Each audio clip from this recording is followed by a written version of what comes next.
This is Bazaar Morning Call, broadcasting live from the CNBC-TV18 Motilal Oswal studios in Mumbai.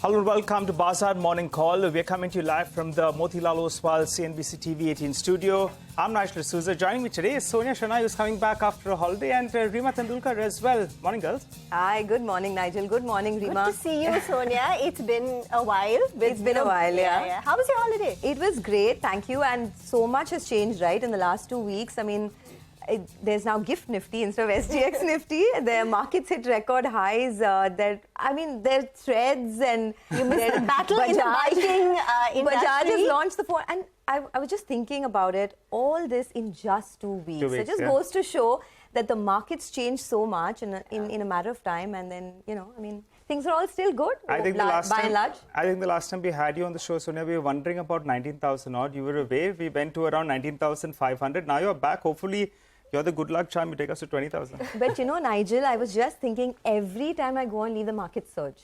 Oh, so maybe I should take longer leave. That's so cute. I didn't want to be so blunt. I was trying to turn it around, but you said... But it's the truth, right? It's a fact. It is what it is.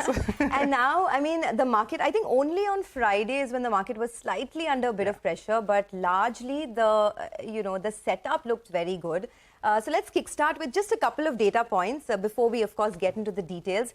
The big data point this morning is global Qs, right? I mean, they've been a little bit subdued on Friday, so there was a sell-off that we saw. The Dow was under a bit of pressure, almost 200 points gone. And give and take everything, the non-farm payroll data was extremely strong. So the expectation is that on the next Fed meeting, which is on the 26th of July, is when you will have the Fed might hike rates. So in that context, there's a little bit of fear that crept into the US markets, and that's what caused the trepidation on Friday. For our own markets as well, after 8 straight days of gains, Friday was a bit of a weak spot, but no problems there. In any case, you had strong buying that continues to come in from FIIs and from DII. So foreign investors, in fact, in less than a week in July, have bought over 9,000 crores.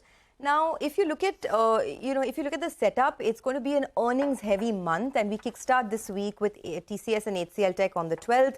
You have Wipro on Thursday, and then you have Infosys on the 20th of July. And as Rima has been telling us ad nauseum, it's going to be a weak quarter for the IT sector because of a cut in discretionary spending. So I think the market is, just prepared for weakness in this space. In the US as well, you have BlackRock, JP Morgan Chase, Wells Fargo, Citi, all will be reporting their Q2 numbers this week. So lots to track.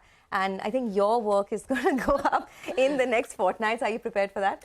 Yes, I'm prepared. I've already done my previews for, HCL Tech, TCS and Wipro. But just a quick word, the Dow was up 114 points before it slipped to close down 190 points. So there was a reversal. So initially, the markets cheered the June jobs data, because it was markedly lower than what the street was anticipating. But then when the internals came out and the street took note of the wage growth at 4.4% on a year-on-year basis, it's still at uncomfortable levels, perhaps for the Federal Reserve, and that resulted in the market slipping in the second half of the trading session. So the Dow reversed nearly 300 points from the top. That said, Asia is still on a pretty strong footing this morning. Hang Seng is currently up 1.3%. The Taiwanese markets are up nearly 0.5%. One more point about the internals. The FI inflows in the markets have been slowing down. On Friday, they bought 790 crore. Yes, it was a down day for our markets, but look at the flows number. On Friday, 790 crore.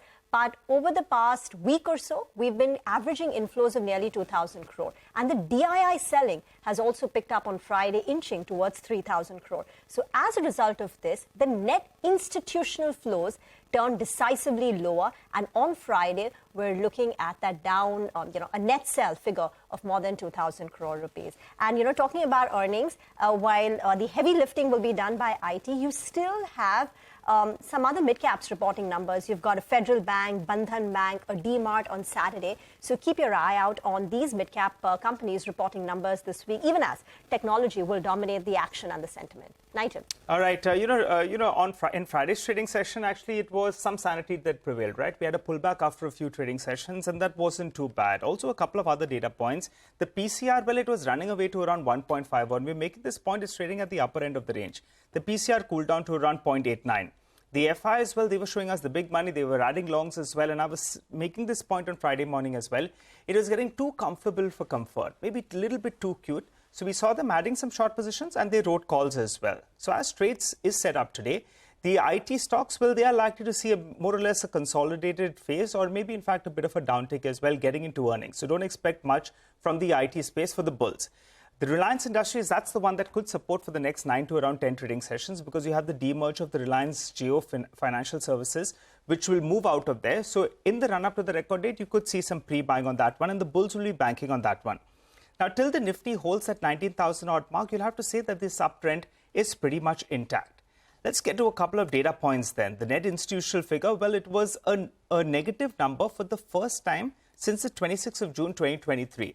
That's the FI and the DI number put it together. So the first sell number, and that was to the tune of closer on 2,000 crores. What did the FIs do in the FNO market? Well, they added short positions. They added closer on 6,000 shorts. And the long positions, they unwound closer on 5,000 long contracts. Now, on Friday morning, we made this point that when the net long positions moved to around 1 lakh 1.02 odd, as they did at the end of November, we normally see the market getting a little bit too overheated.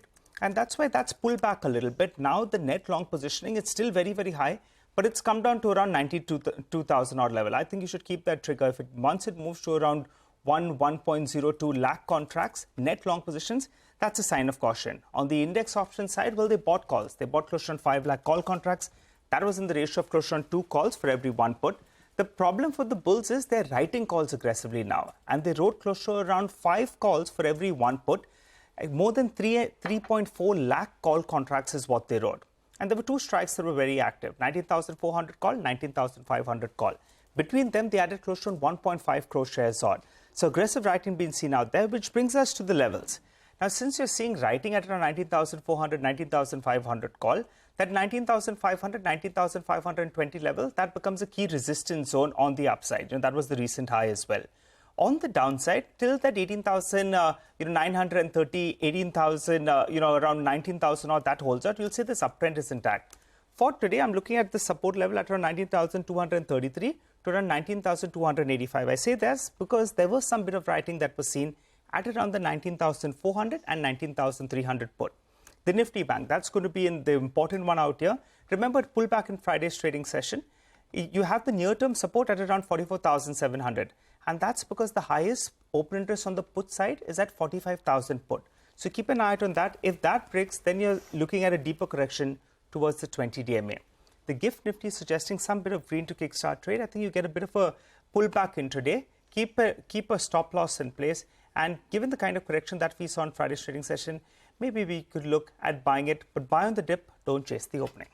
By the way, crude prices have also inched up. Yes. Yeah, Brent crude is currently at $78 plus. Last week, crude prices went up by nearly 4%, making it the second consecutive week of gains. There you have it. Brent crude at 78.2. Last week, we were hovering around $75.5 per barrel. Also, another thing, which is of course positive for our markets is that the monsoon situation, right? I mean, it's turned to surplus now. It was in 10% deficit. Yeah. And in just 8 days, the monsoon situation has gone to surplus, which I guess, of course, there are a lot of issues in North India, etc., in terms of excess monsoons. But overall, surplus monsoon is good for the markets as well. Indeed, we'll discuss all these cues on the show. Let me tell you what's lined up first in the next 30 minutes on the show. So first up, we'll get updates from the markets across the globe with Foo Keen Yap of Standard Chartered Bank. He will join in to discuss the global trade setup. Later, our research team will bring you CNBC-TV18's list of top 10 stocks for the day. And at around 8:30 a.m., we will do a fundamental stock analysis with Prakash Diva. All right, let's get you some money market views first up then. On the rupee, Kunal Sudhani of Shinhan Bank says the unimpressive US jobs report triggered a massive sell-off in the dollar index and the US Treasury bond yields across the curve as data dampened expectations of further rate hikes after July. The Chinese yuan cooled off versus the dollar while Brent crude prices edged higher. For the dollar, INR 82.45 acts as a support and 82.80 acts as a resistance. On the bonds, Ajay Magnolia of JM Financial says the 10-year yield has been steadily rising, mirroring the rise in US yields. Nevertheless, demand in Friday's auction resulted in a better-than-expected cutoff. Stability in oil prices has been trying to play an anchor while CPI data this week may turn the direction in either side. He expects the benchmark 10-year yield to trade in a range of 7.13 to 7.18% for the day. Well, we have a lot of stock-specific action to track for you, and we'll get to that in just a bit in our special Top 10 segment. Well, we're looking at Reliance Industries, IOC, Mahindra & Mahindra, Hindustan Zinc, Auto Pharma, Prism Johnson, Ramco Cements, IRB Infra, and Max Ventures. All of them on the back of positive news flow. While on the flip side, you have Vedanta that could be reacting to negative news flow over the weekend. Okay, let's get chatting then about the global markets. Fook Heen Yap, Senior Investment Strategist at Standard Chartered Bank, is now with us on the show. Thank you very much for joining in. You know, if you told anyone 12 or 18 months back that U.S. markets would see 500 basis points of rate hikes, and yet the U.S. GDP would grow at 2%, the jobs data would grow for 2.5 straight years in a row, most economists, even the prominent ones, would have said that this is highly improbable. What have you made of the strength of the U.S. macro, and what does it mean for the 10-year yields going ahead and rate hikes? Yeah, thanks very much for the question. You are right. I think coming to the end of last year, a lot of people are looking at the yield curve inversions. We're already talking about the recessionary pressures. But we've seen the economic surprises have been positive, and in fact, surprised positively since the start of the year in the U.S. So ourselves as well, we used to think that a U.S. recession would be happening this year, towards the end of this year, but we've now pushed out our view into early, starting in Q1 of 2024.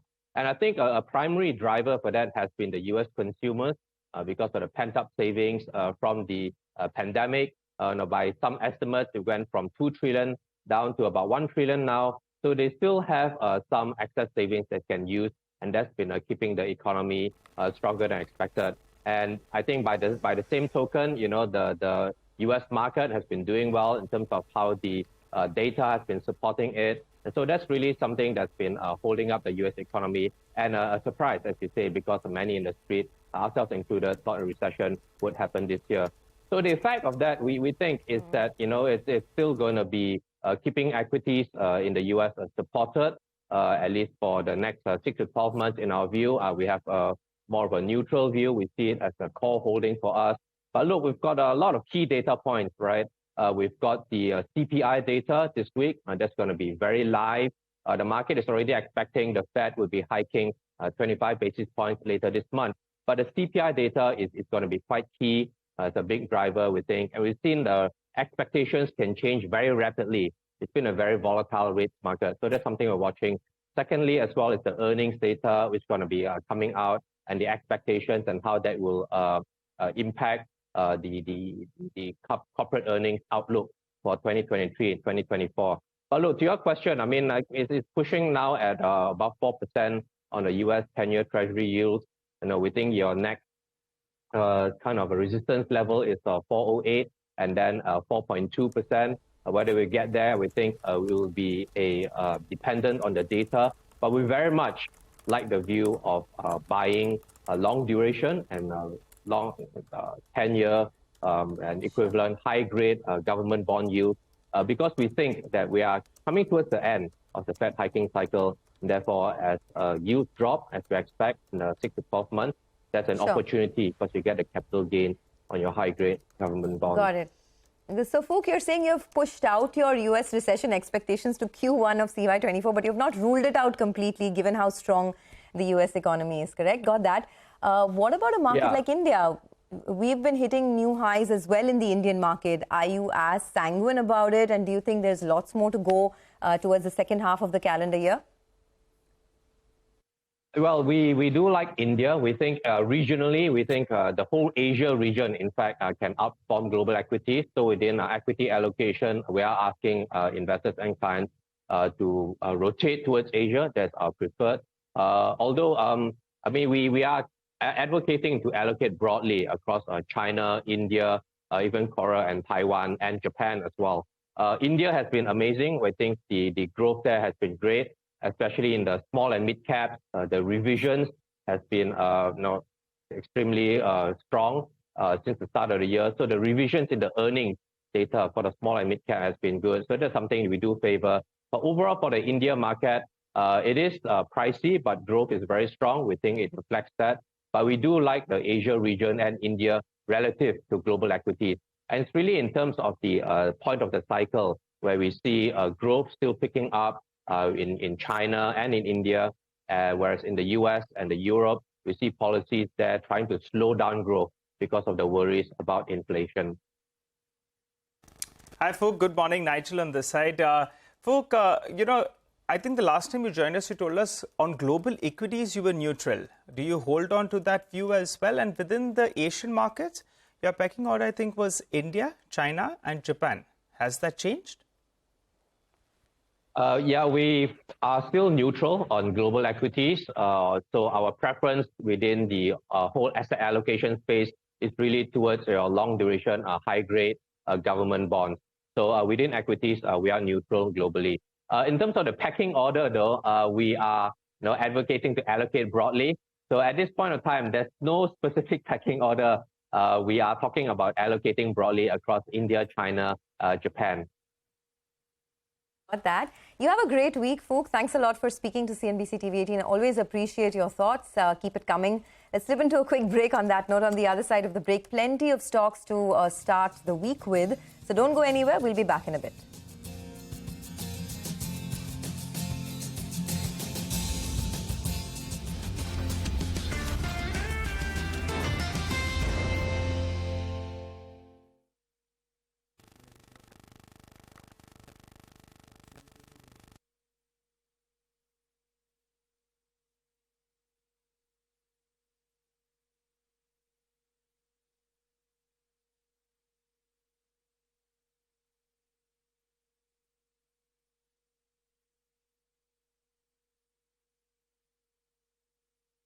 Mike, na?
Droppers.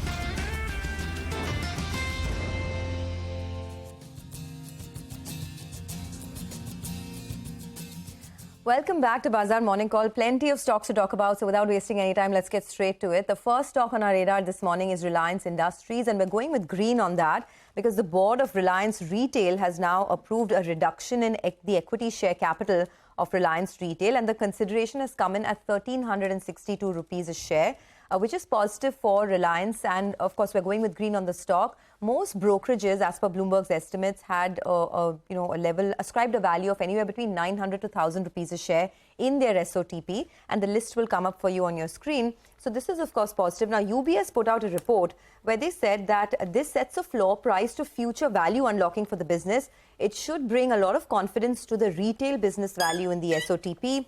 A consideration of 1,362 rupees a share is a 54 to 60% premium to the valuations obtained from two independent registered valuers. So this is, of course, a big positive. Apart from RRL, RRVL, which is Reliance Retail Ventures, also owns other businesses like Reliance Brands, Just Dial, Reliance Consumers, implying an even higher value for RRVL. Now, this values RRVL at $110 billion, and Reliance's 85% stake in RRVL is valued at $93 billion. So, in essence, this is positive for Reliance and gives more value unlocking, especially for the retail business. Okay, all right. So we'll keep an eye on Reliance Industries. Sonal joins us to tell us about IOC. Morning, Sonal. Good morning, Nigel. Well, IOCL will be in focus because the board has approved fundraise via rights issue up to 22,000 crore rupees, and they did indicate earlier that it will again be for energy transition. However, analysts are of the view that no need for fresh fundraise is required as the company has enough cash flows and has a strong balance sheet as well. But the company has made other announcements as well. They have approved formation of JV for battery swapping business in India. It is a 50-50 joint venture with Sun Mobility Singapore, and this is where the company will be investing around 1,800 crore rupees till financial year 2026-2027. Additionally, the company has also approved investment of 640 crore rupees in IOCL Singapore, and this is for acquisition of preference shares and warrants of Sun Mobility. So, of course, this money could be used in this way in energy transition, and of course we'll be watching out for any fund infusion coming in from the government as well. Thank you very much for that. Sonia, M&M? I'm going with green on M&M. Of course, all of these auto stocks have been doing very well, but reports suggest that the company is in talks to raise up to 5,000 crores for its electric vehicle unit, and this is from British International. And if this deal goes through, then it will be the second investment that British International makes in the M&M EV business. Now, the deal valuation is likely to be about 10 to 15% more than the previous round of funding that they got. And the previous round of funding had valued the EV subsidiary at 70,000 crores, which is about $9.1 billion. So, if this comes through, of course, it is a big positive for M&M. Now, M&M put out a clarification on the exchanges where they said that they have not appointed a banker just yet to commence fundraising, but the EV business continues to attract a lot of attention from investors. So maybe something is brewing. Time will tell, but for now we're going with green. The company continues their discussions with a select set of marquee investors, but the amount that has been indicated in news reports is purely speculative. But, there's no smoke without fire, as they say. So I'm going with green over there. Okay, all right. So that's what Mahindra and Mahindra. I'm tracking the Vedanta Group stocks. Hindustan Zinc first. They had a meeting for interim dividend over the weekend, and they declared a dividend of close to around 7 rupees. The total payout would be 2,950 crore rupees, and the record date has been fixed as July 15th. Now, how much does each entity get? Well, Vedanta Limited, since Hindustan Zinc is declaring the dividend, they'll get bulk of that, 1,920 crores odd, which in turn they normally do pass it through to its shareholders. So we'll be waiting for a dividend announcement from Vedanta Limited as well. The government of India, they'll get close to 874 crores odd. Remember, the stock has already run up close to 10% post the announcement that they're going to be considering a dividend. So how much of the good news is already in the price? We're going with the light green out here. The shareholding pattern between the government of India, between Vedanta Limited as well as LIC, close to around 97-98% is between these three entities. So very limited float in the market, but light green out there. Next up, we go to Vedanta Limited itself. Now, they have added the semiconductors as well as the display glass ventures to its portfolio. Remember, in the past, they've said that it will not be in the listed entities portfolio, but now they've got it. Both these two entities, they are held by the promoter entity, that's Twin Star Technologies Limited. And in 2022, the management had clarified that no, we're not going to be bringing this under the listed entity. But now they've done a bit of a U-turn on that front. The reason that they've given is there's tremendous growth potential for both these two industries, semiconductor as well as display panel. And India, as of now, we import almost the entire requirement in both these two categories. They've said by the second quarter of FY24, they're expecting this to get done. Now, the total investment that they've indicated in the past is close to 1.5 lakh crore rupees. So it's a large investment in that JV that they have with Foxconn, and Vedanta had close to 60% stake. So the reason that we're going with red out here is because it's a related party transaction, point number one. Second factor, it could demand very, very high capex because it's a capex intensive industry. And finally, it could impact the dividend payout, which has been the juiciest part for Vedanta Limited shareholders. That's about the Vedanta Group stocks. Going to Ekta though to tell us about Oro Pharma. Ekta? Thanks for that. Well, I expect Aurobindo to probably be in the green today. That's because Curatech Biologics, which is an arm of the company, has entered into an exclusive licensing agreement with a US company, Biofactura. So this is to basically commercialize a proposed biosimilar, which is Stelara or Ustekinumab. Now, this biosimilar is used for multiple things such as Crohn's disease, ulcerative colitis, plaque psoriasis, arthritis. Global sales are expected to be $9.7 billion, so it's a huge market size for this particular biosimilar. CuraTeQ, which is Aurobindo's arm, will be commercializing the biosimilar on an exclusive license right basis. This is in various countries such as US, EU, UK, Canada, other semi-regulated markets as well as emerging markets. They have given details of their share also in the press release. So Biofactura will be receiving a licensing fee not exceeding $33.5 million. There will be a profit share depending on the market that they're operating in as well. And CuraTeQ will also have global manufacturing rights. So overall, it seems as though Aurobindo is making its foray into the biosimilar space. This particular biosimilar, if it does commercialize and reach the market, then it could be a big opportunity for CuraTeQ and overall for Aurobindo as they are looking at more high margin lucrative products. So I expect the stock to be in the green. Okay, all right, Ekta, thanks a lot for that. Well, I'm tracking two stocks, that's Prism as well as Ramco. Now, Prism Johnson, they have approved the sale and the transfer of a couple of assets to Ramco Cements. One is the sale of a land parcel, which is around 1,420 acres. And the second one is a mining lease, which amounts to around 663 hectares. Both these two assets will be transferred to Ramco Cement, and they're saying that it would be transferred by July 31st, 2023. It's a win-win for both entities, though we don't know the quantum that they're going to be getting from Ramco Cements. For Prism, well, they could reduce their net debt, which was last at around 1,150 crore rupees as of March 2023. They could also use that for their expansion plans, if any. So that's positive for Prism. And for Ramco, well, they're getting limestone reserves as well as land. If they want to expand out there, then they're moving in the right direction. So going with green for both of them. Okay, so lots in the cement space as well that we're tracking this morning. But there are plenty of other stocks that Vivek has on his list. Vivek, hi, good morning. What are you looking at today? Well, good morning. A couple of stocks on my radar. First, keep an eye out for the IRB twins. IRB Infra has gone ahead and given its operational toll update both for the month of June and for Q1. And it's a very good, steady set of numbers. So Joule tone revenues is up almost 16.5%, coming in over 380 crore. And when you talk about the Q1 toll revenues, it's very good, around 18% higher on a year-on-year basis, coming in over 1,180 crore. Now, what the company is saying is that, and this is something that's quite positive, they're expecting a similar momentum for the rest of FY24 as well. Now, coming to another company, Max Ventures. Now, some corporate action happening over here, largely along expected lines. So the company says that the Chandigarh bench has approved the merger of Max Ventures into Max Estates, which is the real estate arm of the group. Now, Max Estates will fully focus solely as far as the real estate business is concerned, largely along expected lines. The company had indicated in an interview to us as well that towards the end of June as well as July, this particular corporate action will be done. Along with that, Max Estates has also gone ahead and given its Q1 quarterly update. So 1,800 crore of pre-sales is what the company has done in its luxury project. And again, some positive news as far as Max Ventures is concerned.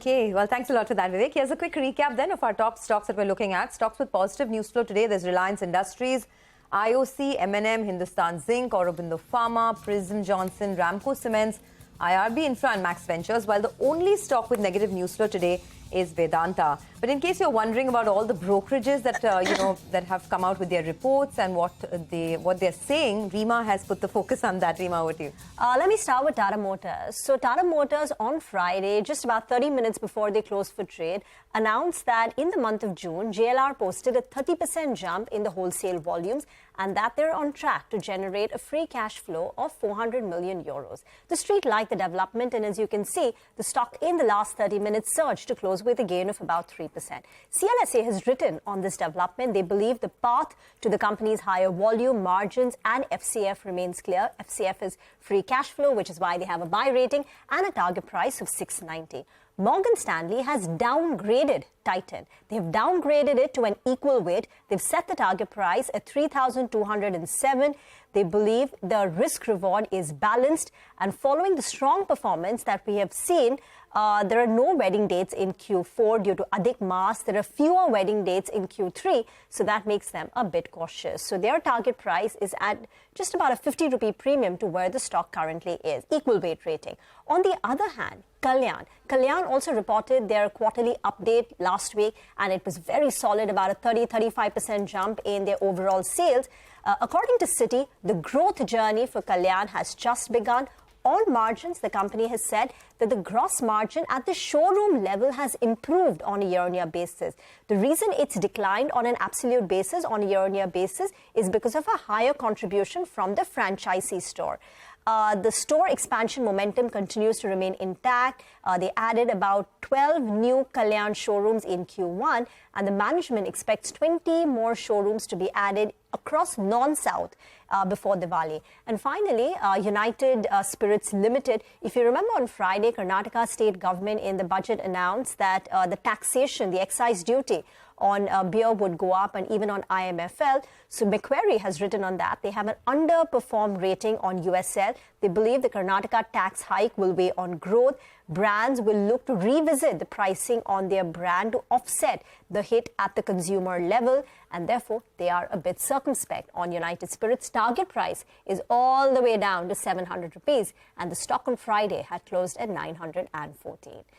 So that sums up the brokerage action for the day. We'll get into a break. On the other side, we'll invite Prakash Diwan to discuss some fundamental stock analysis. We'll also be joined by Vivek Parthiban, COO at Kaplan Point, to discuss the business outlook and the US FDA note for an injection they recently received.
Welcome back. Hope you're having a good morning. Well, for starters, the gift nifty suggesting a start in the green. Let's see where do we go from there. Well, let's move on then. Kaplan Sterlite's a subsidiary of Kaplan Point. Well, they received a couple of approvals.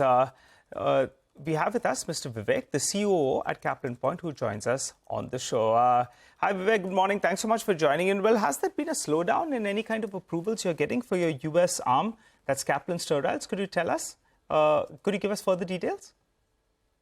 We actually have a good record of approvals this year. We've had about 4 or 5 approvals in the last 12 months, I believe. Now, the incentive is to make sure that we launch these products on time and establish a strong enough portfolio for ourselves with with fairly decent market share. So no slowdown in approvals. Okay, no slowdown in approvals. That's good to hear. The US FDA, Vivek, hi, good morning. Thanks for being with us on the channel. The US FDA completed inspection of some of your facilities and there were 4 observations that were issued. Can you tell us, what is the nature of these observations and, what is the way forward now for these facilities? Yeah, so we had one FDA inspection in May, and we were quite satisfied with the outcome of the inspection. They were largely procedural in nature. None of them were related to data integrity or repeat observations or anything like that. Like I said, mostly procedural. We've already responded to them.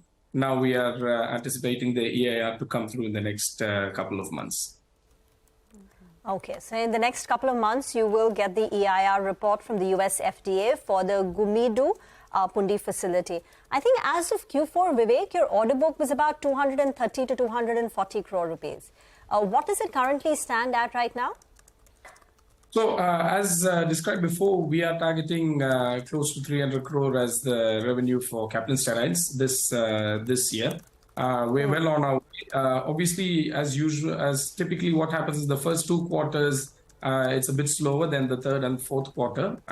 You will start to see that once we publish the results in the coming few weeks and stuff. But we remain fairly confident to make sure that we get to this target. We also have a new production line that is getting up by about October of this year, and another one by December of this year as well. So that should help augment our targets this year. All right, and that's on Kaplan Steroids, right? 300 crores is what you're guiding for. And as you mentioned last time, you had broken even as well out there. So what's the margin band you're looking at on that base of close to around 300 crores? And how do you see the trajectory moving ahead?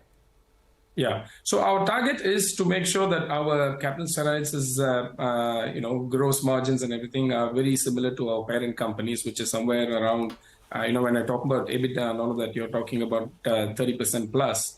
Obviously, what happens is we charge off as expenses all of the R&D spend and filing fees and facility fees and all that, which are quite heavy when it comes to the US, especially in the initial stages. But if you net off all of that and then compare it with the parent company, we're fairly similar. Going forward, I think once our revenue catches up a little bit more and then the R&D spend starts to become a smaller percentage of revenue, I think you will start to see the EBITDA margins of Kaplan Steroids to be quite similar to Kaplan Point. Okay, all right. So the EBITDA margins of Kaplan Steroids will be similar to Kaplan Point. Got that? You have a significant amount of cash on your books, over 700 crores, almost 800 crores actually. Do you plan to use that for anything, any acquisitions that you're looking at, anything that you've identified that could perhaps fructify in the next 12 months? Obviously, we want to be living within our means. We have taken on a large capex. Kaplan Steroids, we're going for expansion in phase 2 and phase 3. We have our oncology plant coming up. We acquired a small unit for API in Bazaar. We're also coming up with a new oral solids facility close to Kaplan Steroids as well. So we have a lot of capex going on to the tune of about another 400 crore, I think, within this year and next year. We want to add another 250 crore minimum to our reserves within this financial year.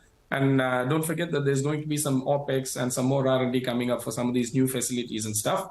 But when it comes to something inorganic, we're not against it. Our eyes are open. But the one thing that we want to always try and avoid as a principle for the company is to not go to the banks for any borrowers, So as long as we stay away from that, we sort of sleep peacefully, I would say.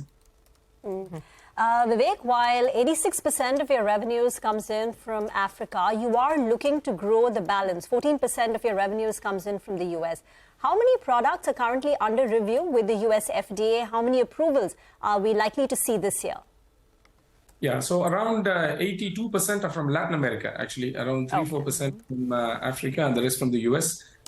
Today, we have 18 approvals of our own and another 5 approvals with partners. And then we have actively 7 products under review with the FDA. So we hope that that should start to come through in the next 12 months. We have a pipeline of close to 25-30 more products. So eventually, we're looking at a basket well over 50 plus products in the injectable and ophthalmic space. When oncology and OSD starts coming up, we will be targeting the semi-regulated markets like Latin America, the ones that we are operating in today, before we move into US and EU and stuff.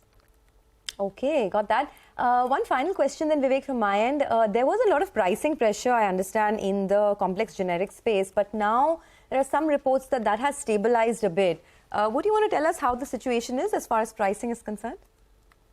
Yeah, so there's two parts to this, right? So for a small to mid-sized company like ours, especially a newer entrant into the US, we feel the pricing pressure a lot less compared to some of the larger established players with probably bigger overheads. So pricing, while it is under pressure, I wouldn't say that there is no pricing pressure at all. But companies like us sort of feel it a little lesser, I would assume, compared to the larger companies. Having said that, there is a fair amount of stabilization that is happening in the US right now. Continuity of supply without any breaks is going to be obviously weighted a lot more than someone with just cheap prices, So I think as long as we remain compliant, we have the goal of excellence in sight rather than just pricing advantage. I think we would be one of the last people standing. Got it. All right, we'll leave it at that. Thanks a lot for joining in. Appreciate your thoughts. That's Kaplan Point, but let's move on. We have plenty of stocks to discuss. Prakash Diwan is joining in now to give us his view. Prakash, hi, good morning, and thanks for joining in. First, I wanted your thoughts on all that's been happening with Reliance. Of course, many news pieces here. The record date for the demerger of Jio Finance has been fixed, but also, this approval of reduction in the equity share capital of Reliance Retail. The larger picture is value unlocking for Reliance Retail shareholders. There's a succession plan that's being put into place as well. And of course, the eventual listing too. On Reliance Industries share price, do you expect a lot more upside from here? Good morning, Sonia. So I think this has been, a long time coming in that sense that people were anticipating some sort of moves by the company to set a roadmap for especially defined timelines and the process for a value unlocking. And this is, from that perspective, at least, the time correction, if I were to use that term, to define what Reliance is going through, is probably coming to an end. See, the price has always been much lower than what intrinsic value it carries, given the fact that it's firing on all cylinders, whether it's the O2C vertical, whether it's retail, whether it's telecom. I mean, things are shaping up so brilliantly in all of these. What this move does is it starts kind of defining some sort of a timeline for the retail venture to also start getting monetized at some point in time, because this would have been necessary to start the process, right? And the other thing on the Jio Financial Services is that I think it's very timely. They're coming into a market where they've kind of prepped themselves very ideally for the kind of data that they have of usage, the kind of merchant establishment that are part of the network. So it's going to be a fairly quick start for them. I don't think they're going to be labored in reaching some milestones once they start off. So if July is 20th is the date, you could start seeing action thereafter immediately. So yes, the stock will probably smarten up. But again, I'm saying this is more of a timeline definition rather than a quantum definition of all of that. So value has been, we've been able to assign value to the RRV and the retail venture business as well. But it will take some time for the market to digest that. And I think all eyes will be on the financial services rollout. And then possibly the AGM will cement all of that, all of these moves into some sort of a very concrete plan going ahead. So would you say the rough valuation which has been ascribed to Reliance Retail is in line with what you would have anticipated? You're only... Oh, yes. Okay. Yeah. So the development here is more on the timing of it rather than on the valuation from the market. That's right, Rima. Absolutely. Yeah. Okay. And it signals, a benchmark and perhaps a floor as well on the valuation front. Prakash, hi, morning. We're going to be getting a signed DLM listing today. This is an electronic manufacturing company which caters to medical technology, defense, aerospace. So pretty good subscription as well. I think close to about 70 odd times. The grey market is suggesting a pop of nearly 50% at open. Would you still be looking at buying signed DLM if someone's not got the allotment in the IPO? Good morning, Rima. So, I am not a big fan of IPOs, in the IPO time, but what it does is it kind of gives you the opportunity to participate in areas which hitherto probably were not so easily accessible in the listed space. So, I mean, and I think the grey market is probably got a bit more excited given the idea of Forge listing on Friday, and there is anticipation that there is enough demand given the kind of FI flows, the anchor investor participation for some of these good businesses.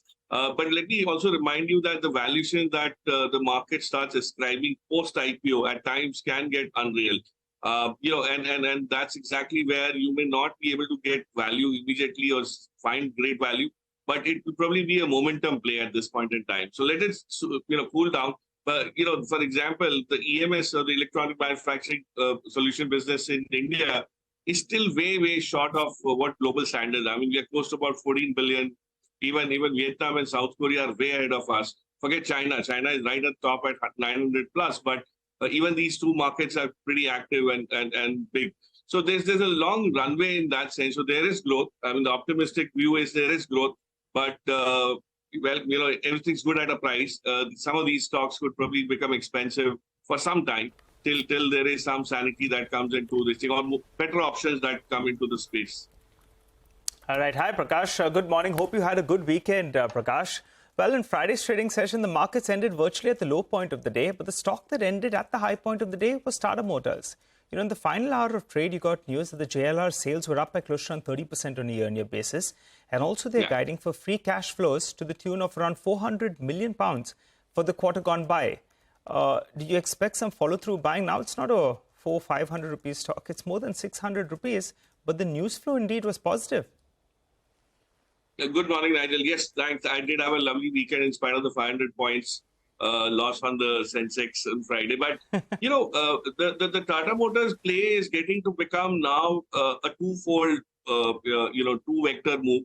One is that their debt deleveraging story is seeming much more finite, much more feasible and very effective. So there will be that impact what you had on the balance sheet when Tata Steel did that deleveraging globally and started becoming so nimble. Of course, there were two different sectors, but automobiles seem to be in a very sweet spot of sorts, especially, if there is some sort of a demand revival globally, Tata Motors will find some new legs to this rally. It's already done about 60-70% this year. So there, the move may not be very rapid.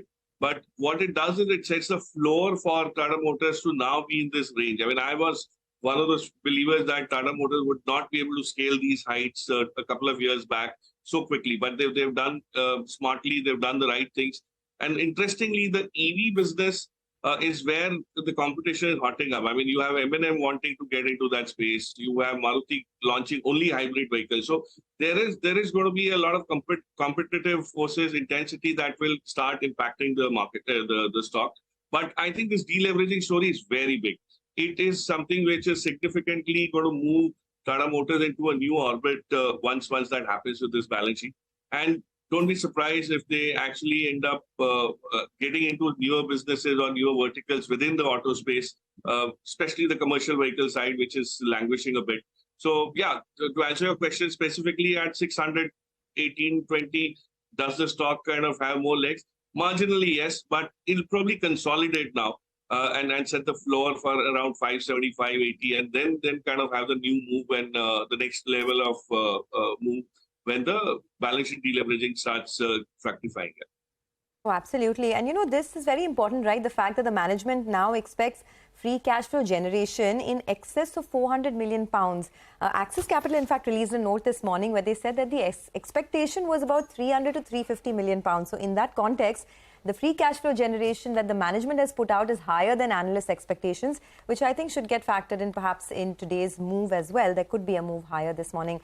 Prakash, thanks for that. We'll, of course, discuss a lot more with you. Let's take a short break. On the other side of the break, let me tell you what's lined up in the next half hour of the show. We have Anuj Singhal joining in for a quick trade setup. And post that, we'll bring you the top stock picks for the day from our technical and F&O experts. We'll also decode the stock rally in our Momentumizer segment. And before the market opens, in CNBC-TV18 Stocks Board, we'll highlight the top stocks in the news to focus on for the day. Stay with us.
Welcome back. On Friday, the Indian market saw profit booking after 8 days of an up move and 5 or 6 record sessions for our market. So there was a bit of a reversal. What's the setup looking like this morning?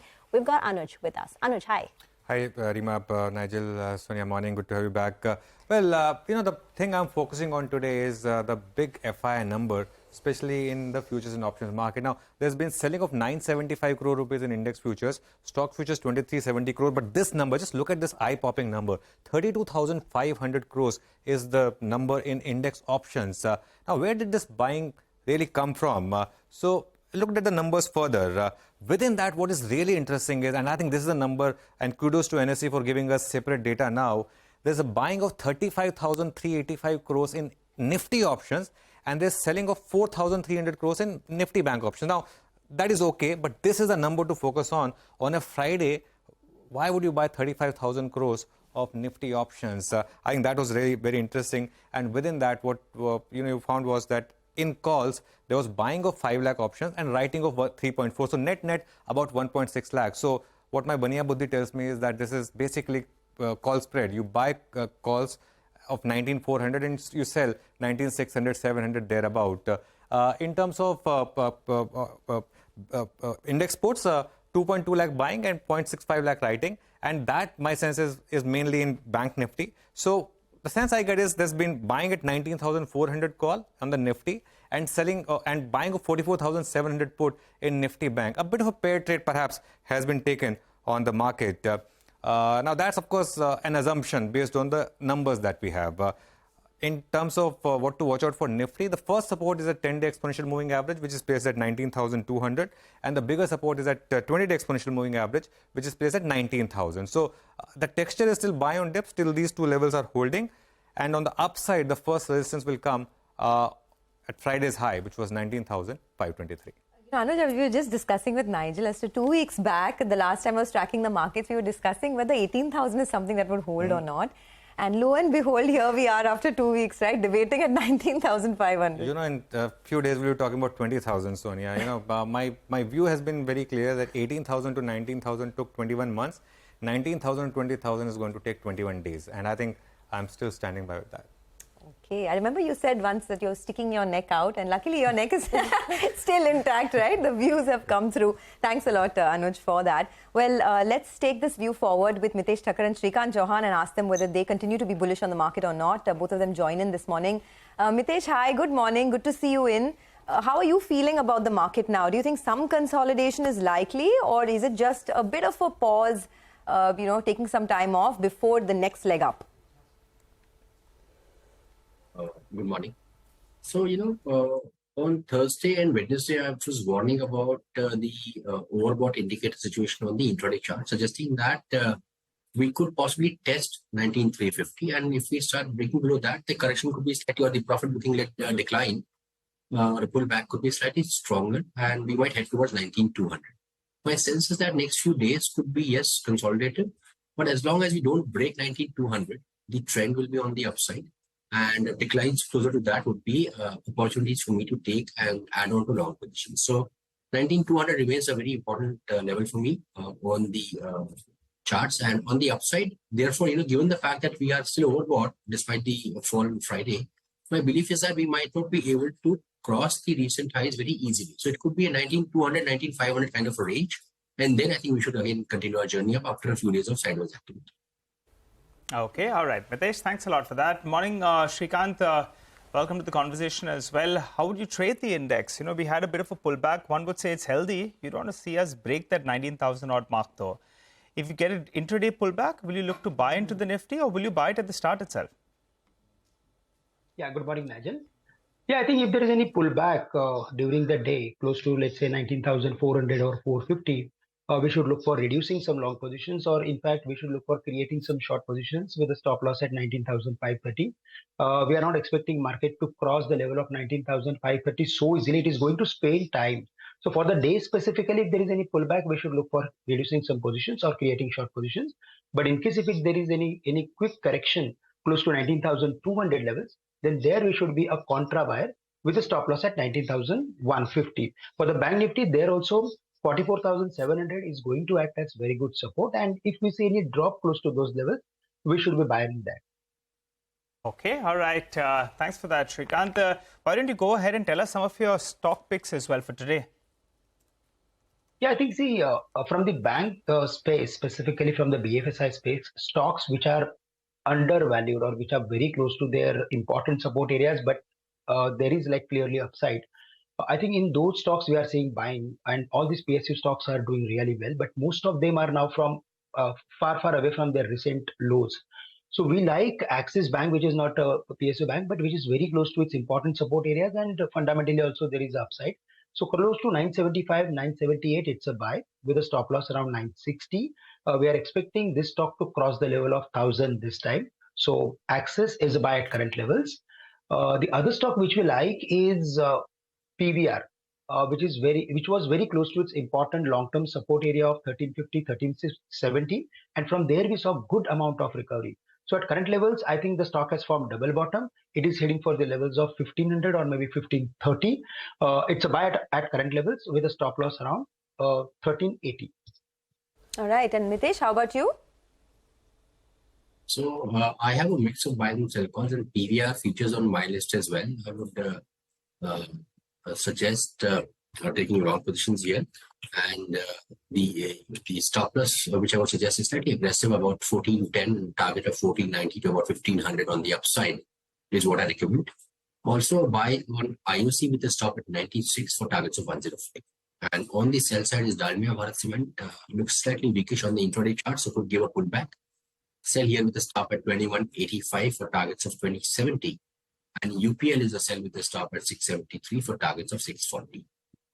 Okay, that's a big move in Dalmia Bharat, by the way. It's almost a 50% or 60% move that I saw on the screen in the last 12 months. So a lot of these spaces have done pretty well outside the index as well. Okay, let's do one thing. Let's take a short break. On the other side, we'll have the pre-opening rates kicking in. We'll also have Amit Purohit of Elara Capital to discuss the outlook on the FMCG sector. We'll also discuss the recent business updates for Q1 that were released by companies and all the action that's been happening with Reliance and its retail business.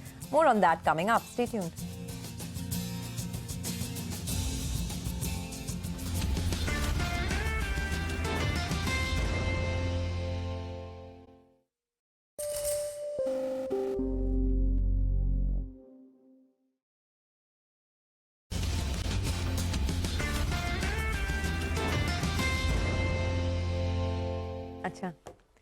Thanks a lot for staying with us on Bazaar Morning Call. We're just about heading into the pre-opening rates in a bit. The GIFT Nifty suggesting that the start will be mildly in the green, but let's get Chandan Taparia, derivatives and technical analyst at Motilal Oswal, to speak more about that.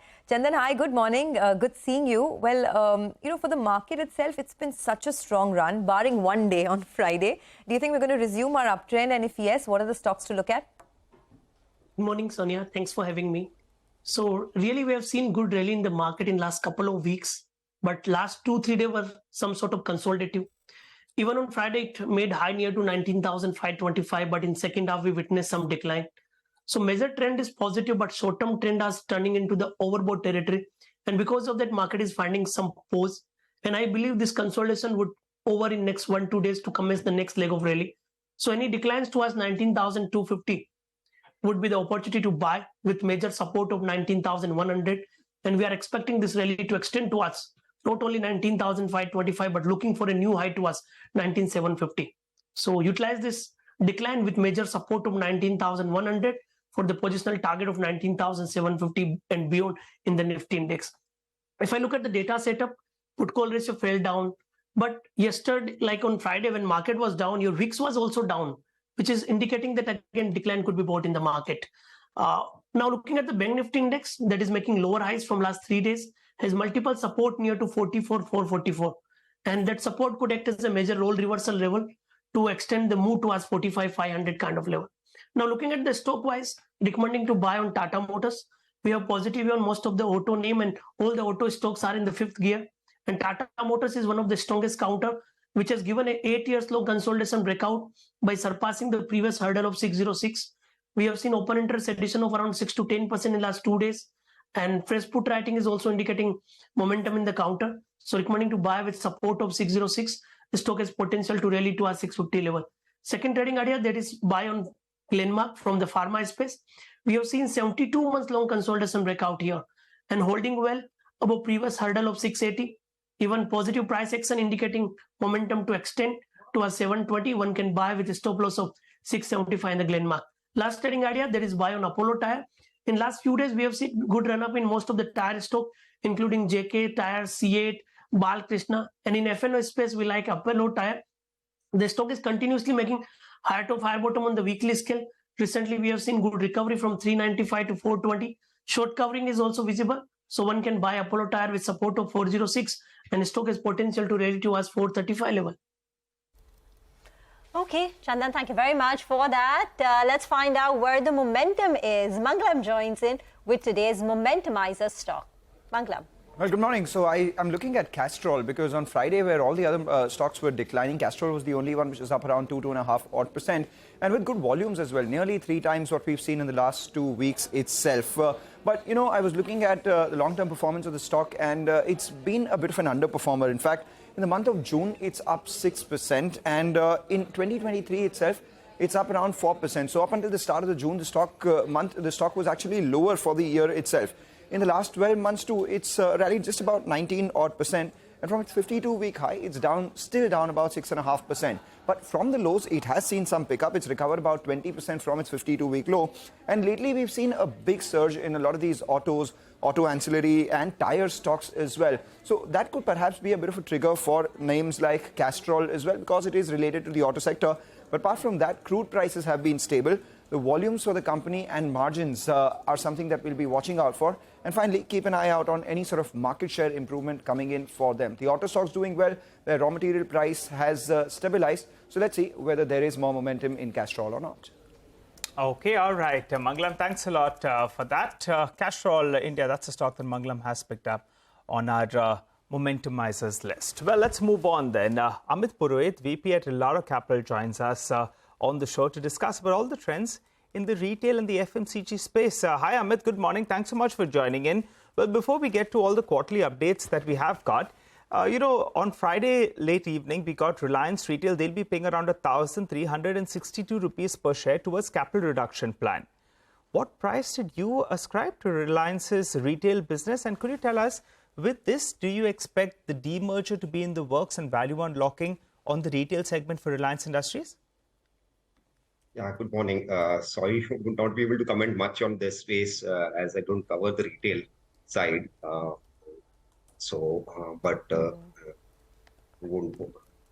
Sure. Okay. Okay, that's fine, Amit. Well, let's move on to what all you do cover from the updates that have come so far in the FMCG space, whether it's HUL, Britannia, Nestle, Tata Consumer. Tell us what's been a hit and what's been a miss for you this time. So, I mean, clearly the hit has been Dabur. So, Dabur talked about some signs of rural recovery, which came in as a positive surprise, and that was kind of an encouraging. While we were expecting that FY24 would see some bit of volume improvement in the rural segment, just largely driven by base effects itself, given the fact that the base has been lower last year. 3 to 4% volume growth is kind of expected.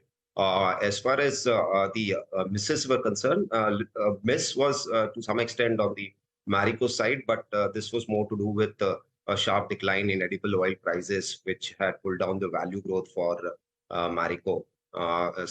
Edible oil prices are down by almost like 30% at the MRP level, and that impacted their value growth.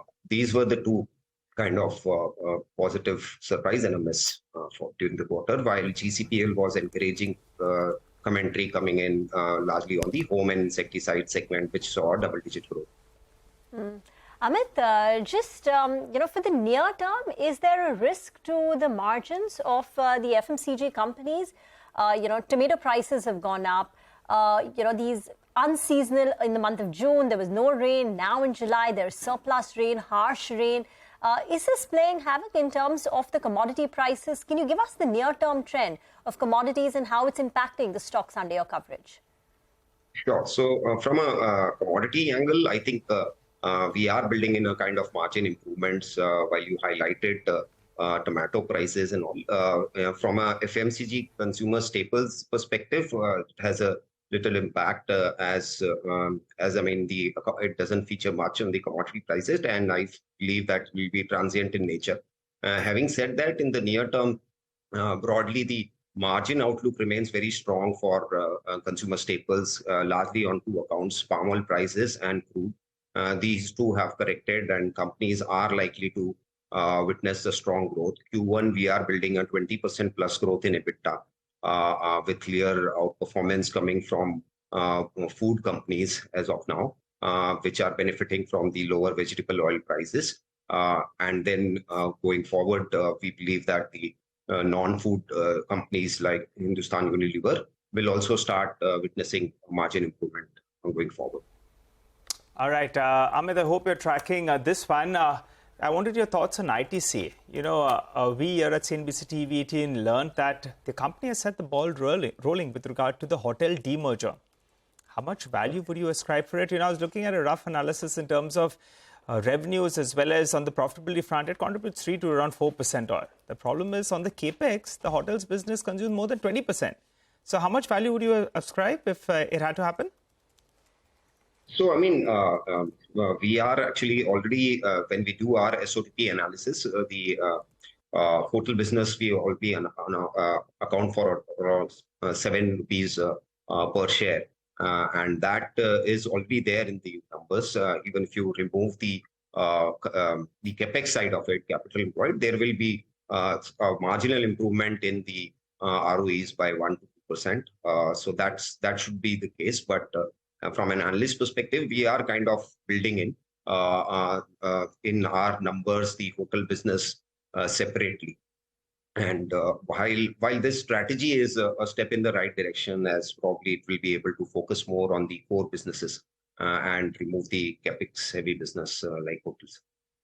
So what does this mean for the stock? You know, because there's been a 60% rise that we've seen, right, in ITC over the last 12 months. At this 470 rupee price, is the risk reward still favorable for long-term investors? So, I mean, we'll have to look at ITC's cigarette volume growth, right? So that story has been very strong over the last 1 year, and which has helped the stock also to do well. This quarter as well, we are building in a double-digit kind of a growth. We expect low teens kind of volume growth with the base effects coming off in the ensuing quarter. So we have an accumulate rating and remain positive on ITC from a longer-term perspective. Having said that, the growth trends that we have seen in the last 1 year or so in the volume growth unlikely to get repeated in terms of a double-digit volume growth because the base effects now kicks in. But we remain constructive on that. Okay, thank you very much for that. Amit, look forward to chatting you when the actual numbers come out for Q1. Prakash Diwan is still with us on the show. Prakash, anything in the FMCG or in the consumer basket, which houses, of course, jewelry to QSRs to the footwear companies, anything that you like right now and you would recommend to buy ahead of the earnings season? So I think one of the key beneficiaries of this rationalization of unit prices and RM costs is going to be Britannia. It's a stock that probably is slipped off a lot of people's radar just because FMCG as a space has not been the hottest sector to be in. But going forward, post this monsoon, and while it's unfortunate that we have a lot of floods in parts of India, but the kind of water levels that we've already attained in reservoirs tells you that at least the irrigated agriculture side is going to be fairly positive going ahead. And if globally things are kind of, commodity prices are softening and even food commodity, elements are easing out, I don't see any reason why, given their premiumization that's so successful, will not Britannia won't benefit. So I'm quite positive on that. It hasn't really run up also too much, so there is headroom in terms of a catch-up. And the other stock within this space is ITC, though we do feel it's run up so sharply, 60% or whatever in the last 1 year to this level. It's actually a catch-up. I mean, ITC should have been about $400 last year itself. It's just that, it kind of came into the party late. So my sense is it will continue to grow its FMCG business while all that capex that you just discussed on the hospitality side will also start throwing up cash at some point in time, given given the huge traffic that they're getting. I mean, the Ahmedabad property, for example, given this World Cup between India and Pakistan, it's been sold out in the first couple of hours of that announcement. I mean, these kind of moves which happen will tell you that properties that they have built are actually sweating out the assets much faster, much better than what they've done traditionally in the past. So it's a whole new game for them as well on that sector. So I'm very positive. Matter of disclosure, I do have exposure to this name, but I think FMCG as a pack overall would probably start looking up from the next quarter, the next couple of quarters, very, very strong. All right, Prakash, thank you for joining in. Have a great day and a good week as well. We'll come back to you later.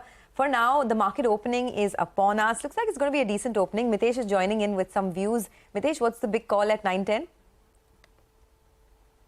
So I'll go with a buy call on PVR, keeping the stop at 14.10 for targets of 14.90.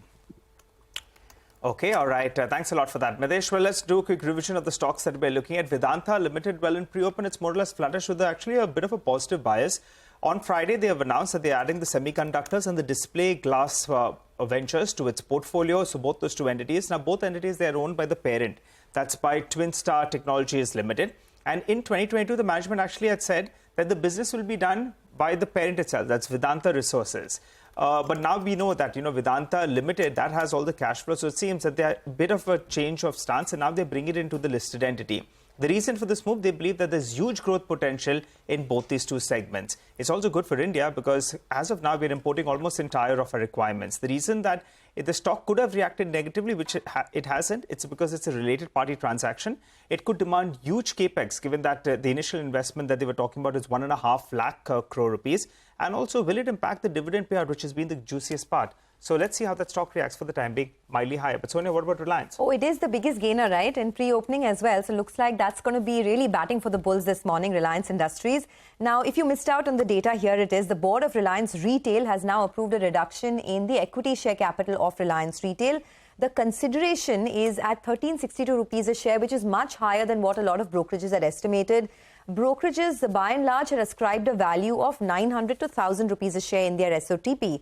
Now, this exercise is eventually a part of a larger succession plan in Reliance Retail as well as listing of the consumer business.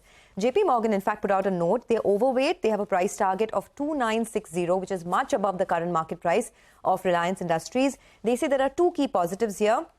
One is that the implied diluted valuation and the independent valuation are all higher than what was expected and higher than the equity value at which the stakes were sold in RRVL way back in 2020. So all of this ascribed valuation is at $90 billion, which is much higher than when the stakes were sold earlier. And the second is that the buyback of the small number of non-promoter shares is a cleanup of the shareholding before any eventual IPO of the retail business. So that's the big stock in focus. Let's in fact take a look at how Reliance Industries is doing this morning. The first tick on the opening bar is about 2% higher and making sure that the Nifty stays above the 19,370 mark. In fact, decent opening for the market. You have a 30-point opening on the index. The sensex is up about 98 odd points and the mid-cap index is also trending in the green right now. The bank Nifty is sulking a tad bit, but nothing alarming really. Reliance is your top gainer, followed by Tata Motors. As we were telling you, that stock as well has been gaining quite a bit of ground and good wholesale numbers, 30% higher than what they did last year. Apart from that, Bajaj Auto, HDFC Life, Britannia are topping the charts as well. So looking pretty good actually for the market now building onto its gains. Almost 60 points higher for the Nifty, inching towards that 19,400 mark. Sounds so strange, to say 19,400. I was saying 18,000 for the longest time and suddenly you're like 1,000 points higher over there. But, well, that's the market for you. A lot of auto stocks, right? Tata Motors, Hero, Eicher Motors, all in the green. Maruti Suzuki, many of them at new highs as well. So what is dragging the market? HCL Tech. And, Reema's been telling us that the numbers are not expected to be that good. So the stock market is sort of pricing that in. TCS ahead of its numbers is in the red. Tech Mahindra is also in the red. Infosys in the red. So, well, IT is having a bad start to trade. Divi's Labs is also down about 1.5%, followed by Bharti Airtel, Bajaj Finance and Cipla that are not looking that good. But give and take everything, you'd have to say that, the market opening is solid and Not bad. I was fearing that, there would be a bigger fall further after what we saw on Friday. But I think the market just took a bit of a breather and now are back on the running wicket. All right. Sonia, Bajaj Auto, that stock is doing well. It's seeing a follow-through after last week's big move. So that's up close to around 1.5% or thereabouts. Eicher Motors, remember, it got slammed last week. It lost more than 10 lakh crore in terms of market capitalization. The stock was trading at around 25 times. It's come down to around 21 times its forward earnings. How much of the bad news is in the price? Time will tell. But that stock at least is stabilizing as we speak. From the broader markets, one stock that's flying away is Electra Greentech. They won a massive order, a couple of sessions ago. And that stock is up close to on 10%. Volumes as well, absolutely huge. For the month itself, the stock is up close to on 38%. A few other notable movers. Max Ventures, there was some positive news flow that came in earlier. The stock is up close to around 5% as we speak. So that one's moved to the high point of the day. And from the frontline F&O names, JSW Energy, what a big re-rating actually that stock has had. It's up close to around 2.5% odd. They're adding capacity and they're doing it, also in the renewable space. So the street likes that. Stock is up 2.5%. GNFC is up close to around 1.5%. IOC is up close to around 1.5%. So good going out there. Balkrishna Industries on the flip side, that's down close to around 2%.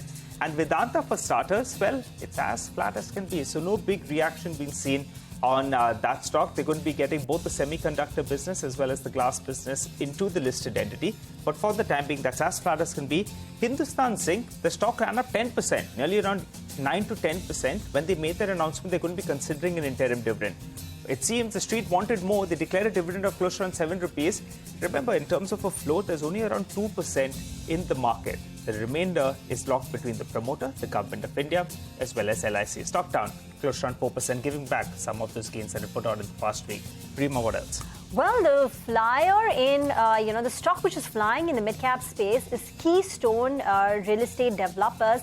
The stock is up 6.5% in trade. It's popularly known as Rustom J when it develops land parcels and builds buildings out here, at least in the Mumbai region. And the stock has gained 5.5% in trade. The company gave an update on their Q1 quarter, and the sales have doubled on a year-on-year basis at more than 500 crore rupees, which compares with 240 crore rupees. So that's a stock which is gaining in trade. Max Ventures is also higher by nearly 4%. Here, the company has announced that its real estate arms, Max Estate, had launched its first luxury project in Noida. It was called Project 128 or some Estate 128, and it's seen pre-sales of 1,800 crore rupees. And I was just reading the pricing of this project was one of the most costliest ones in Noida. They were selling it at 18,000 rupees per square feet, the most expensive in Noida, and still it's garnered pre-sales of more than 1,800 crore rupees. IRB Infra is also higher in trade after the June quarter. Toll updates suggest a growth of 18%, and the management has indicated that they expect a similar momentum for the rest of the year. You've got Suzlon, which is also higher in trade after the board on Friday approved a fundraise of nearly 20,000 crore rupees. By the way, the mid-cap index has dipped into the red. Just one more point. Reliance, their financial services arm is going to be de-merged. Will Bajaj Finance's valuations come under threat? For the time being, Reliance is up close to around 2%. But Bajaj Finance is down close to around 1% odd. Remember, it had a big run post its update that was declared close to around a week or so ago. But as we speak, that's moved to the low point of the day. So are those elevated valuations under threat? Because now you have another entity that maybe, in fact, could give them a bit of a run for its money. And in other businesses, they've sort of monopolized the market, right? Yeah. In several businesses in just a span of 1 to 2 years. So the threat is that perhaps in this business, they could do the same. Absolutely. I just want to make one point on Electra Greentech. In March, when I spoke to the management, they had said to me that they're putting up a new plant in Hyderabad to manufacture e-trucks and buses. And they've acquired already 150 acres of land in Hyderabad. And this will be the biggest electric manufacturing facility in India. So, of course, since March, the stock has really rallied, perhaps anticipating all of this fresh demand that has come through and the new plant that the company is going to be putting in as well. Just look at that spike up in just the last couple of months. But Kenneth Andrade, the founder and CEO at Old Bridge Capital Management, is joining us now to talk about the markets and how he's feeling about the big push that we've seen lately. Kenneth, hi, good morning. Thanks for joining in. It's been such a spectacular market, right? I mean, new highs and earnings have been picking up substantially. But what from here? Do you think this pace of growth is something that the market can sustain? And how are you approaching it now? Okay. So we've come into a place that investors just had to remain invested, and you would have gotten a lot of capital gains on your books. Big question that Sonia you asked was what from here. Look, if you look at market cap to GDP, we are trending towards the higher end of the entire buffer zone, which is 1.1 time market cap to GDP. So we've been here before, but the follow-up of that hasn't been extremely good in terms of how markets have evolved over the next couple of years. So valuations are fair, but some part of the market has gotten reasonably expensive. So you've got to tread with a little bit of, I wouldn't say caution, but a large part of the valuation is already on the table. Incrementally, you'll have to be very narrow in terms of how you want to participate with the marketplace. And that cuts down to how financials have also played out. Now, when I talk about financials, I say corporate financials.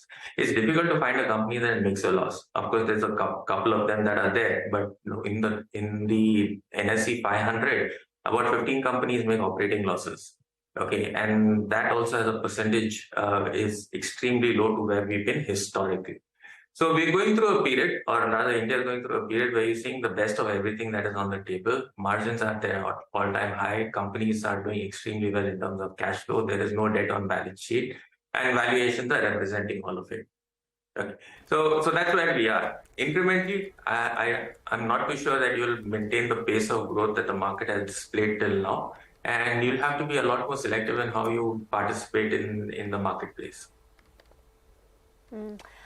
Kenneth, morning. Have you booked profits in any of your holding stocks? And if yes, could you give us an indication where you believe things have gotten a bit overheated?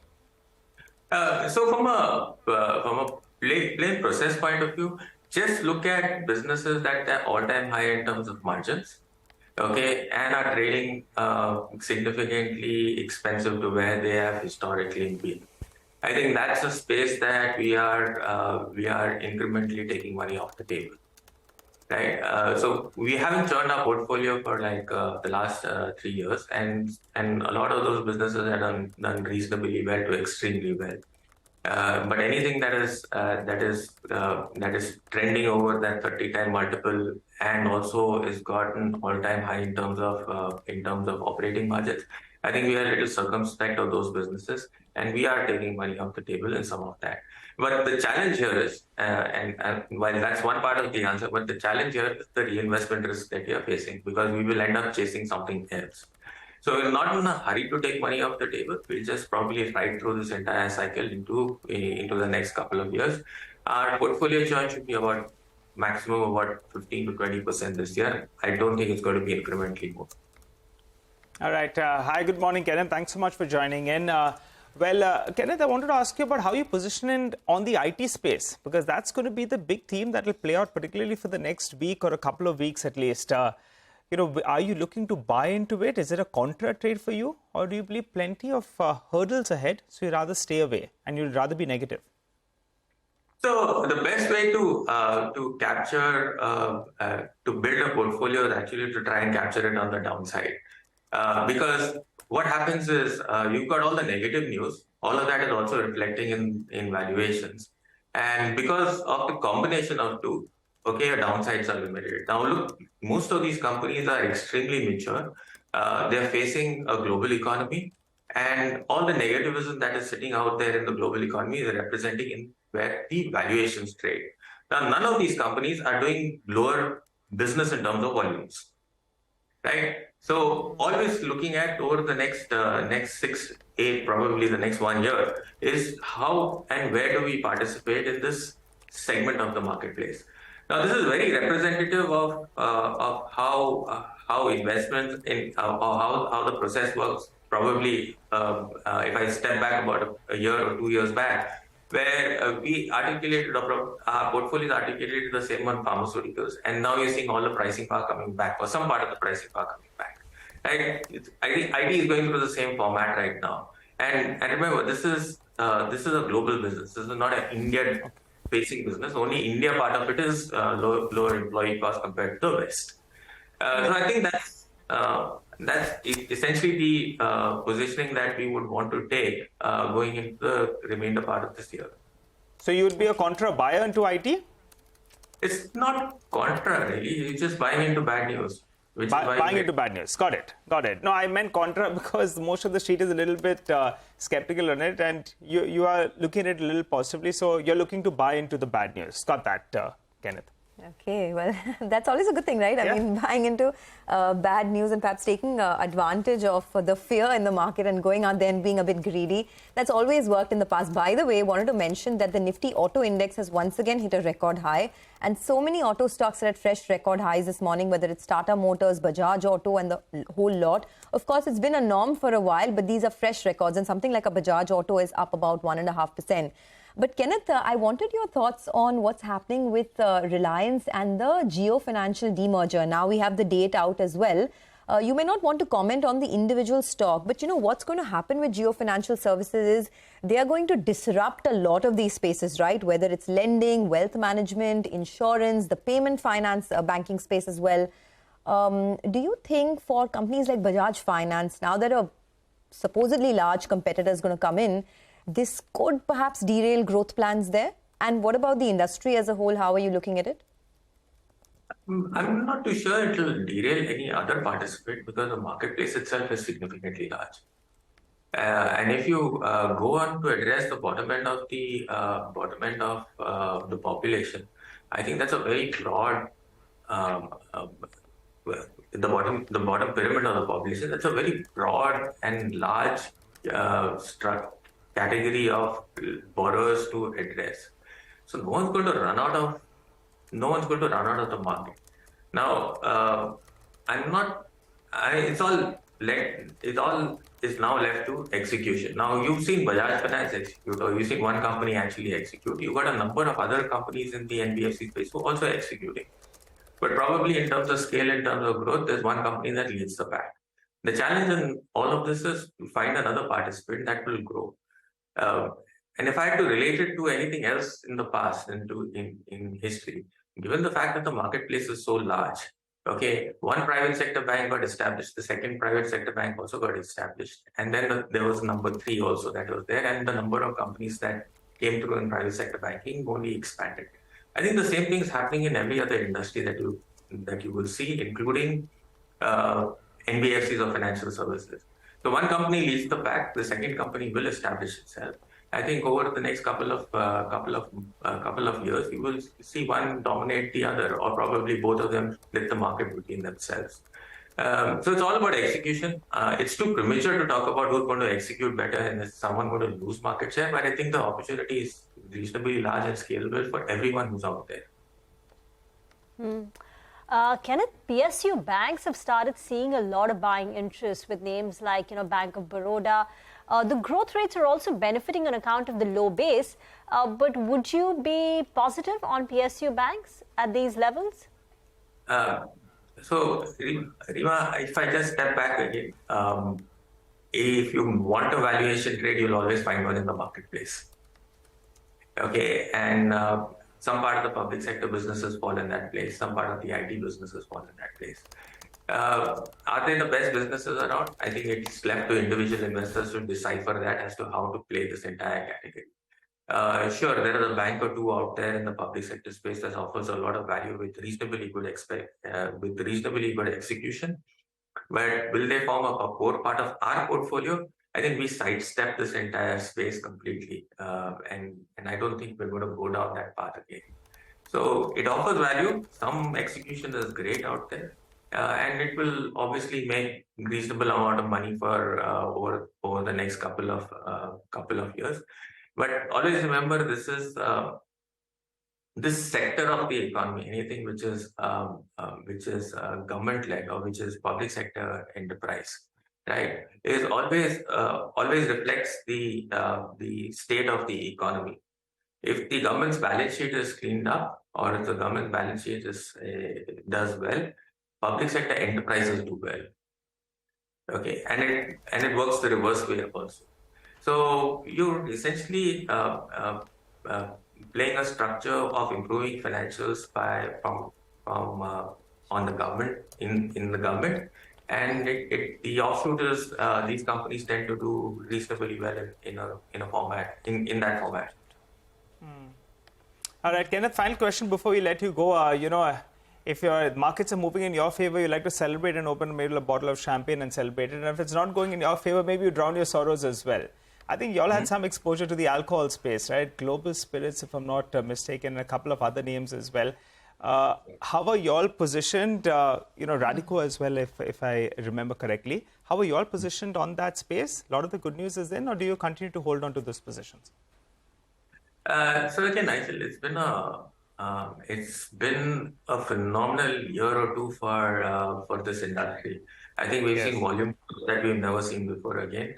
And if I'm not mistaken, from all the statistics that have come out, India is the largest consumer of alcohol in the world. Right? I don't know if that's a good thing or a bad thing to talk about. But if you're at this position at this point in time, I think the marketplace is an opportunity to tear up in terms of pricing, which is what the market is all talking about, premiumization. So you've got the consumer in, you've got to make sure that they pay more for that, for the same product. And if these companies execute well, I think the profitability could be very staggering over the next decade. Okay, and you all have exposure in both these two names, Global Spirits as well as Radico? Just to confirm. Yes, we're both. All right, Kenneth, you heard Nigel say it, right? Whether you want to drown your sorrows or you want to celebrate the markets, the antidote is the same. All right. Good or bad thing, we don't know, but it's reflecting well in the stock prices. It's reflecting well. Okay, people are celebrating. Thanks a lot, Kenneth, for joining in. The market is celebrating as well, looking pretty good. Not giving up on any of its gains just yet. The only problem is in the mid-cap index, actually. The mid-cap index is now down almost about 100 points, but no great shakes, just sort of consolidating after what was a terrific run in the last many days. But let's move on. Let's get you some excerpts from an exclusive conversation. Earlier, Prashant caught up with the top leaders from the Shriram Group on the business growth opportunities for different entities going forward and also discussed their overall vision for the coming year. Let's listen in to what they had to say. The next big opportunity, or maybe the gap which is available, credit gap. See, ultimately, as an intermediary of financial product distribution, you look at where is the gap, credit gap, and go. Here, the credit gap I see in MSME lending. Okay. As per the IFC report 2 years back, around 32 lakh crore is the credit gap in the MSME lending. We are not getting into all MSME. We are getting into small businesses, maybe around 5 to 10 lakh ticket size, and merchant classes. We believe that's the big opportunity for us to get in. And we do have that product, but which is mostly focused in the south. We would like to take it to all India, because today with the merger, we have all India network with us. So with 3,000 branches, our ability to reach out and offer this product is much better. Recently, we also tied up with Paytm, so that the infrastructure built by them on digital is also being accessible to us. Because all these merchants who come into Paytm, onboarded into Paytm, they have a credit history there for 6 months, 1 year and all. Once there is a credit history, then we can have a rule engine, credit rule engine, and then we can offer credit to them. That is something which we would like to do. Talking about the insurance business, Mr. Gujral, on the general insurance side, the business is largely motor, right? 95% odd is motor. Correct. What's the plan? Do you plan to diversify into non-motor in a big way as well? Starting the current year, it looks like that we will be hitting at around 10%, which was around 5% over the last years. And in the next 3 years' time, the plan is that we should be taking it to around 20%. And the 20% also will be more in terms of a larger GWP base. So 20% will be a worthwhile proposition. And the only reason we did not grow was a deliberate cause, because we thought that the pricing at which the industry was operating for the premium in the non-motor segment was not a viable premium. So now we have taken a conscious call. We have expanded the teams. We have brought in engineers to look at the risks very closely. All the changes we are seeing from the regulator, we've got a very super active IRDA over the last 1.5, 2 years or so. I mean, does it mean a lot more competition in the space? Or do you think, it helps in accelerating the growth for companies? Current chairman has actually been going very aggressive, very bullish in terms of expansion and the penetration piece. In fact, he is talking about the insurance companies growing at around 40% and all. So I think there's a vision from his side. SGI on a standalone basis, the last quarter has been growing at around 40%. We were growing very fast earlier on also. I think one major important feature that we would like to highlight here is that when Ravi was talking about the capital requirement, we are currently at around 4.91, which is the highest in the solvency in the country as a whole. Is there a listing coming soon? Should it, because KKR has made investment. They made an investment of around 9.99 and valued the enterprise at around 18,000 crores. So logically it should be on the card, but not in the very near future, but should take place in 3 to 5 years' time. 3 to 5, 3 or? They would love to have it in 3.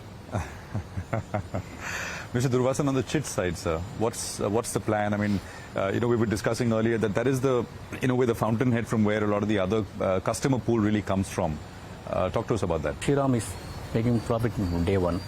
You take Shriram City in Finance. So you have started doing very well in the Shriram City in Finance also. We did a two-wheeler business and SME loans and personal loans, gold loans. All these things we did very. You are converted the children business to the finance business almost. Other businesses. Yeah. Like where we're seeing with other businesses, external talent being brought in, etc. I mean, what's the thinking internally about leadership? I mean, getting the next set of leaders on board.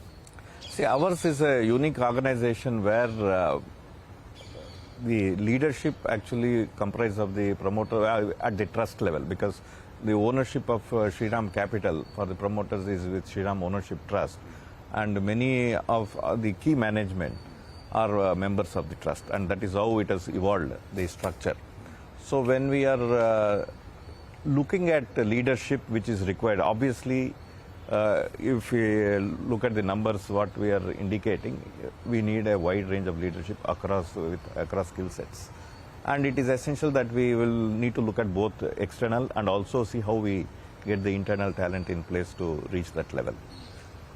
So we have a very structured methodology where both at the operating company level, we have mechanisms to attract good talent and provide adequate stock options, etc., for them to evolve as good leaders. And also at the ownership trust level, it is a perpetual trust. So there will be a set of existing leaders, and we also continuously evaluate and induct leaders who can actually manage the future.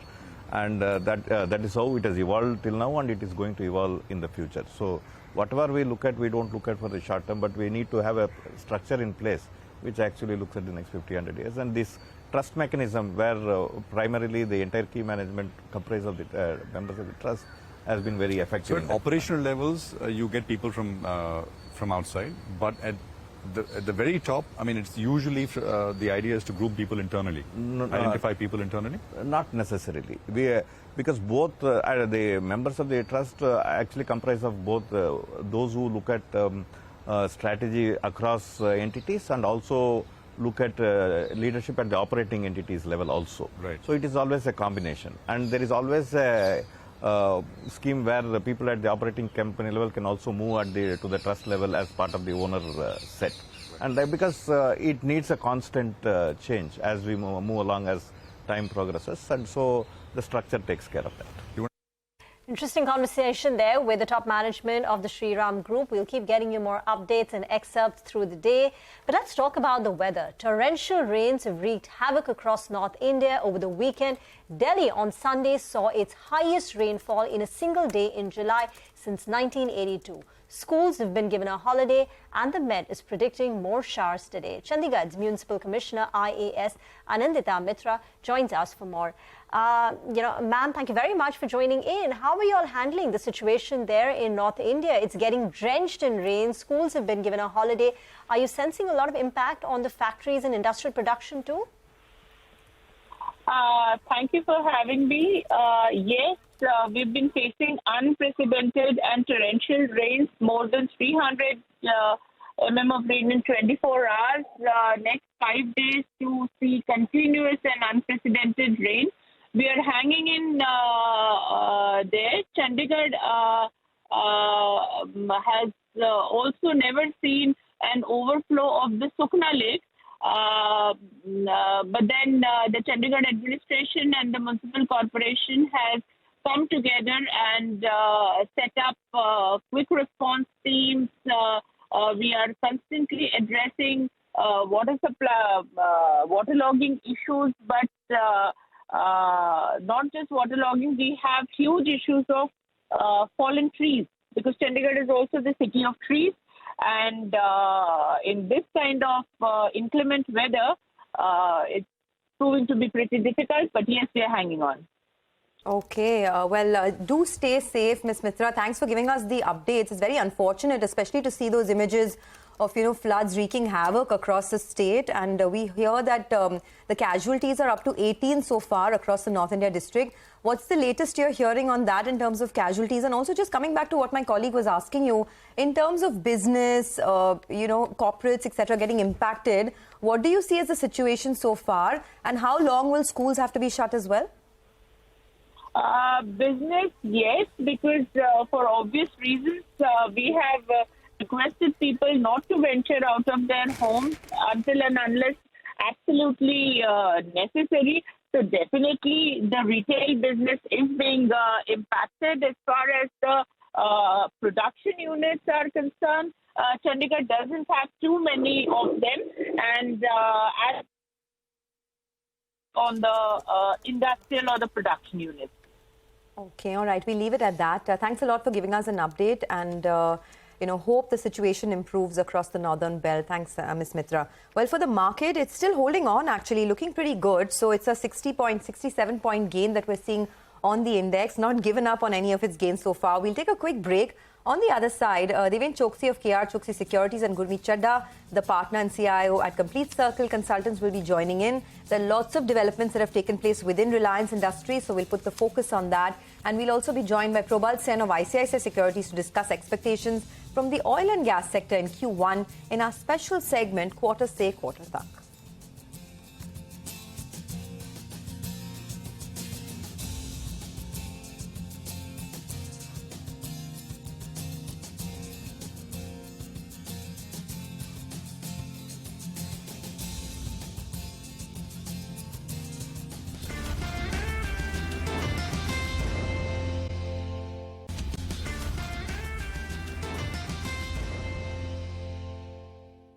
Welcome back. Well, the markets are holding at around 19,400 odd, but that's only courtesy Reliance Industries. Actually, stripped of that, the markets would have been in the red. Reliance Industries is up close to around 3.5% or thereabouts, and that's the reason why the Nifty is in the green. If not for that, we could probably be in the red. Just one more stock. Idea Forge, it saw a blockbuster listing. It doubled your money here, doubled your money on listing itself. Well, today it's pulling back a little bit. Idea Forge is down close to around 6%. As we speak, mainly valuations got a little bit stretched out, maybe too much euphoria into the stock, so it's pulling back a little bit this morning. Well, Deven Choksi of KR Choksi as well as Gurmeet Chadda, managing partner and CIO at Complete Circle, joins us to discuss about the entity that will be demerged from Reliance Industries. It's a financial services company, and also what kind of impact it could have on other NBFCs. Good morning, gentlemen. Thanks so much for joining in. Well, Deven, you go first. Tell us, what kind of a value are you ascribing to it? It's going to have a lot of capital, so it will have the ammunition to grow from here on as well. What valuations would you give it? Hey, good morning, Nigel. Well, I think on the first place, I think this particular company, Geo Financial Services, assumes, I think, the capital of around somewhere around 1,50,000 crores, out of which I think about 1,10,000 crore would be the shares of Reliance Industry which they hold, and balance would be in form of their cash net worth that they have been having in the books. So typically, when you look at it in this kind of proposition, I think when you compare with the other largest peers in the industry, they are probably, I think, if not more, 2.5 times, 3 times more, I think, or more than 3 times rather, in my viewpoint. I think from Bajaj Finance could have about 45,000 crore worth of net worth, as against which I think here you are having net worth, actual net worth in excess of around 1,50,000 crores. But even if I had to take the haircut of the shares, it is around 3 times. So from that perspective, I think you are likely to see the sharp jump into the business going forward because of the net worth that they have. On the other side, the business proposition is that you have the merchant lending business on one side and the retail lending on the other side. As far as retail lending business goes, I think the electronics segment of the business could be, I think, the prime driver of the higher amount of credit offtake is concerned on subvention pricing. which this company could take an advantage of in form of getting and also getting higher amount of NIM. On the other side, the merchant lending, because of the presence with the Kirana stores, they would probably have this ready to consume credits as far as the market is concerned for them, which could also drive the business for them for the retail business. So, in my viewpoint, I think as far as Geo Financial Services is concerned, this is going to be, I think, accretive for the shareholders of Reliance Industries from the day one, because in a 1:1 ratio, the shares are being allotted, and that is where probably I think you are likely to see higher amount of growth into the stock price. I haven't calculated, I think, per share impact immediately as far as I think what exactly would be the impact. But we believe that I think 3 years from now, the business of Geo Financial Services could have assumed the book size of around 10 lakh crores. So that is where we believe that I think the higher valuation would ultimately be available to shareholders of Reliance from Geo Financial Services eventually. Okay, so 10 lakh crores is what the book of Geo Financial Services could be. You're saying 3 years from now, the total business and how much it's valued, right? In fact, I wanted to get Gurmeet into this discussion as well. Gurmeet, when we were chatting earlier, you said to me that, Geo Financial Services, once it comes through, once the listing happens, is going to disrupt a lot of spaces in a big way, whether it's lending, wealth management, insurance, payments bank, etc. How much of all of that you think is already in the price of Reliance Industries?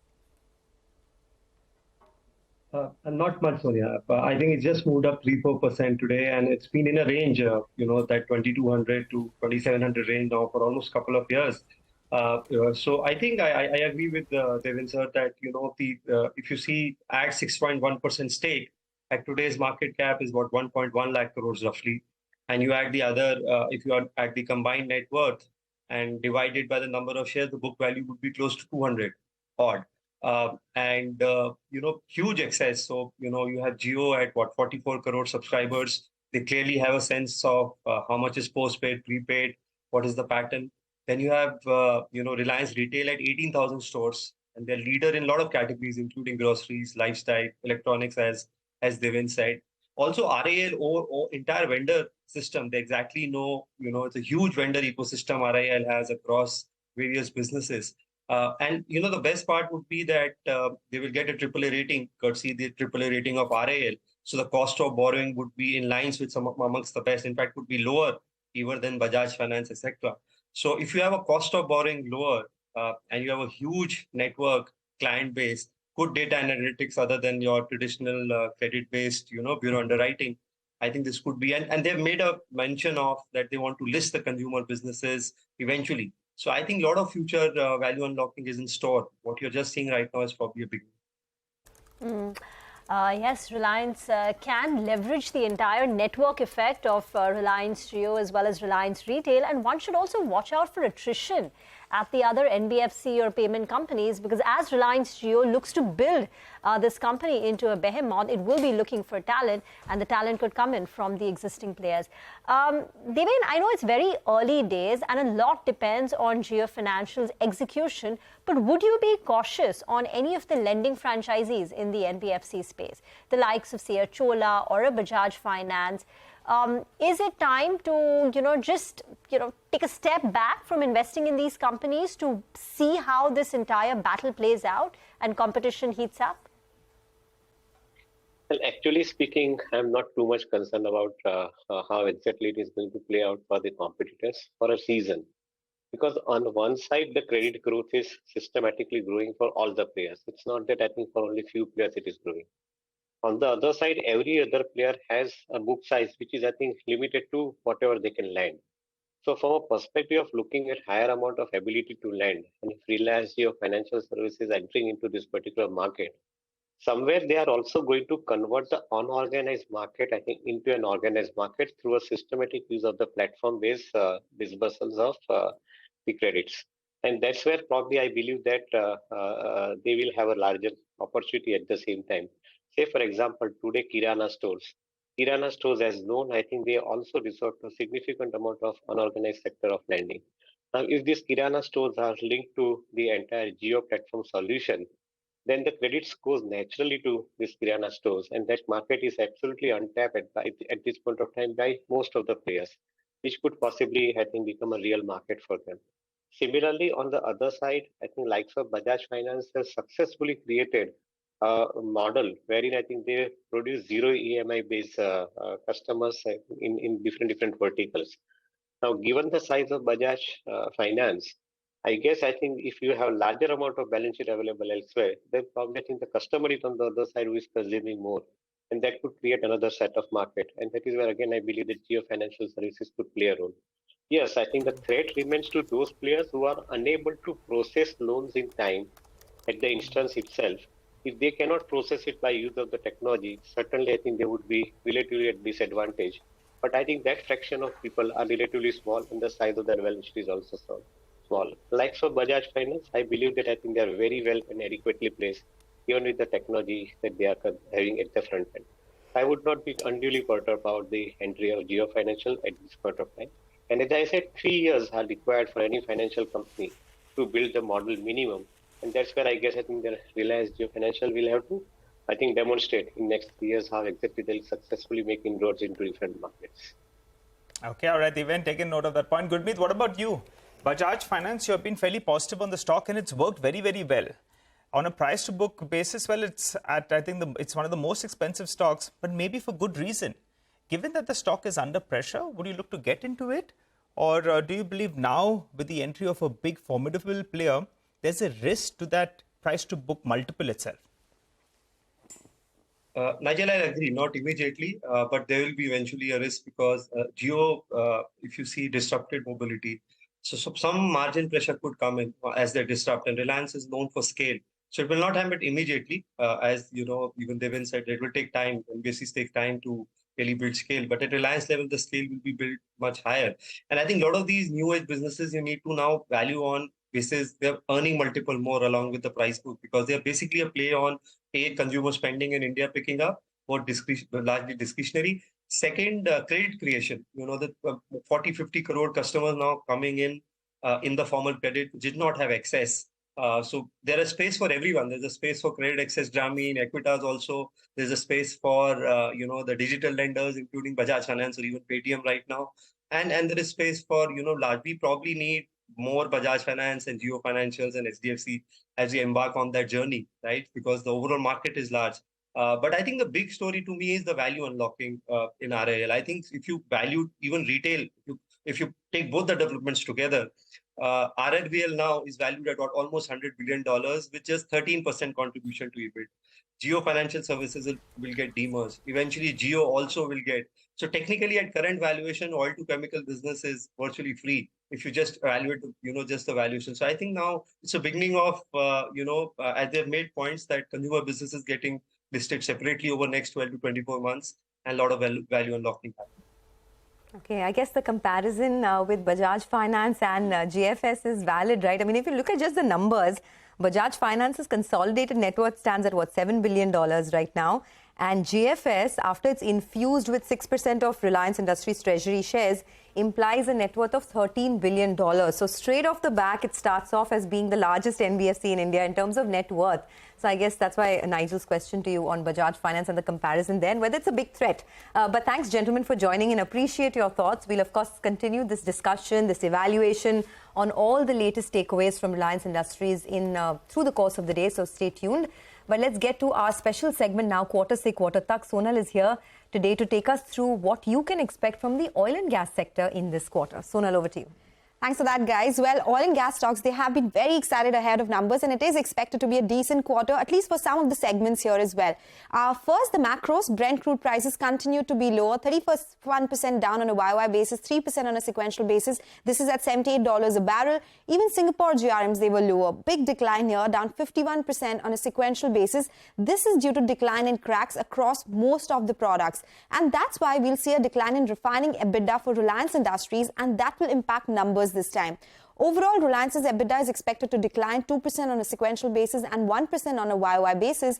However, the weakness in refining will be offset by strength in Geo and retail. For upstream companies now, like ONGC and Oil India, EBITDA will decline on a quarter-on-quarter basis by 8% on a sequential basis. It is on an average driven by lower gas prices because government had capped domestic gas prices at $6.50 per barrel versus 8.7 earlier. And also, as I said earlier, lower crude oil realizations will impact earnings. But star performers this quarter will be the oil marketing companies. Strength will be driven by their marketing segment, where over-recoveries will be reported by all these companies. Weakness in refining segment will be seen, but that will be offset by marketing, where petrol and diesel margins are anywhere between 8 to 9 rupees per litre. GRMs are expected between $7 to $9.9 per barrel, which is a sequential decline overall. However, EBITDA and PAT is expected to improve for all OMCs, both on a YOY and on a quarter-on-quarter basis. Now, for CGDs as well, like IGL, MGL, it will be a good quarter due to lower domestic gas costs, and for Gujarat Gas due to lower spot LNG prices. Margins and volumes are expected to recover, and 19% EBITDA and 25% profit jump is expected here. On to gas utilities, because they will also see good quarter on a quarter-on-quarter basis. For GAIL, quarter 4 was very weak due to one-offs, and hence quarter-on-quarter EBITDA is expected to go up by 10 times. For Petronet LNG, high Dahej utilization and high Kochi tariffs will also aid earnings, and lower spot LNG prices will improve earnings for the gas utility space, which includes GSPL as well. Now on to valuations. Reliance trades at 23.6 times and the PSUs continue to trade at lower valuations. ONGC at 5 times. You have IOC, BPCL and HPCL anywhere between 3 to 4 times. City gas companies between 12 to 22 times, where MGL is the cheapest in the space. Okay, thank you very much for that. Probal Sen, the energy analyst at ICICI Securities, is now with us on the show. Probal, morning. Thank you very much for joining in. Let me start with the oil marketing companies. That's where the most recent bullishness is. They are expected to report very strong GRMs, as Sonal was telling us. And in the comparable quarter of last year, the GRMs were negative. So oil marketing companies are going to have some elevated earnings this time. Would you be bullish on the stocks at these levels? Or has the street priced in all the good news? No, I think, we have been bullish and we have been fairly positive on the OMC space for the last month and a half or so, from the time that the marketing margins really started to ramp up and FY24 prospects became a little bit clearer. Our sense really is that there's as Sonal was mentioning, there's a very big swing. I think if you look at operating profits, almost a 50,000 crore swing from a loss of around 15,000 odd crore last quarter to more than 30,000 crore in aggregate of EBITDA from the OMCs this quarter. And this is despite the fact that there has been a $4 decline QOQ in GRMs. If we look at Singapore, not all of that flows through to Indian players because the product slate is different and we have some Russian crude benefit and all of that. But as a trend, GRMs are down. But the marketing margin benefit continues to be very, very strong. Our sense is that FY24 is likely to be an extremely strong quarter as far as earnings is concerned for the OMCs as back. Even if one assumes that at a certain point of time this year, some pass-through of this marketing margin benefit may happen for petrol and diesel. Despite that, I think the street estimates are bound to be upgraded, I think, by about 15 to 18%. That would be my sense. And to that extent, even if valuation multiples don't see a huge upgrade, just the earnings upgrades will actually ensure that there's very, very strong returns from the OMCs in FY24. Okay, by the way, we just need to pause a little bit. That's a fabulous listing that we're seeing from Cyan DLM. And, Rima was mentioning that earlier as well. It's listed at 403 rupees a share. That's more than a 50% premium to its issue price, which was 265. So that's a very smiling, happy team as well at the listing venue. We just saw images of that. But Probal, very quickly on Reliance Industries, what do you think the SOTP value could be now? There's lots of developments that have taken place, especially on GFS. The demerger date has been announced. Also on what's happening with Reliance Retail. Overall, what's your sense? Do you see more upsides here? I think that frankly, we'll have to sort of,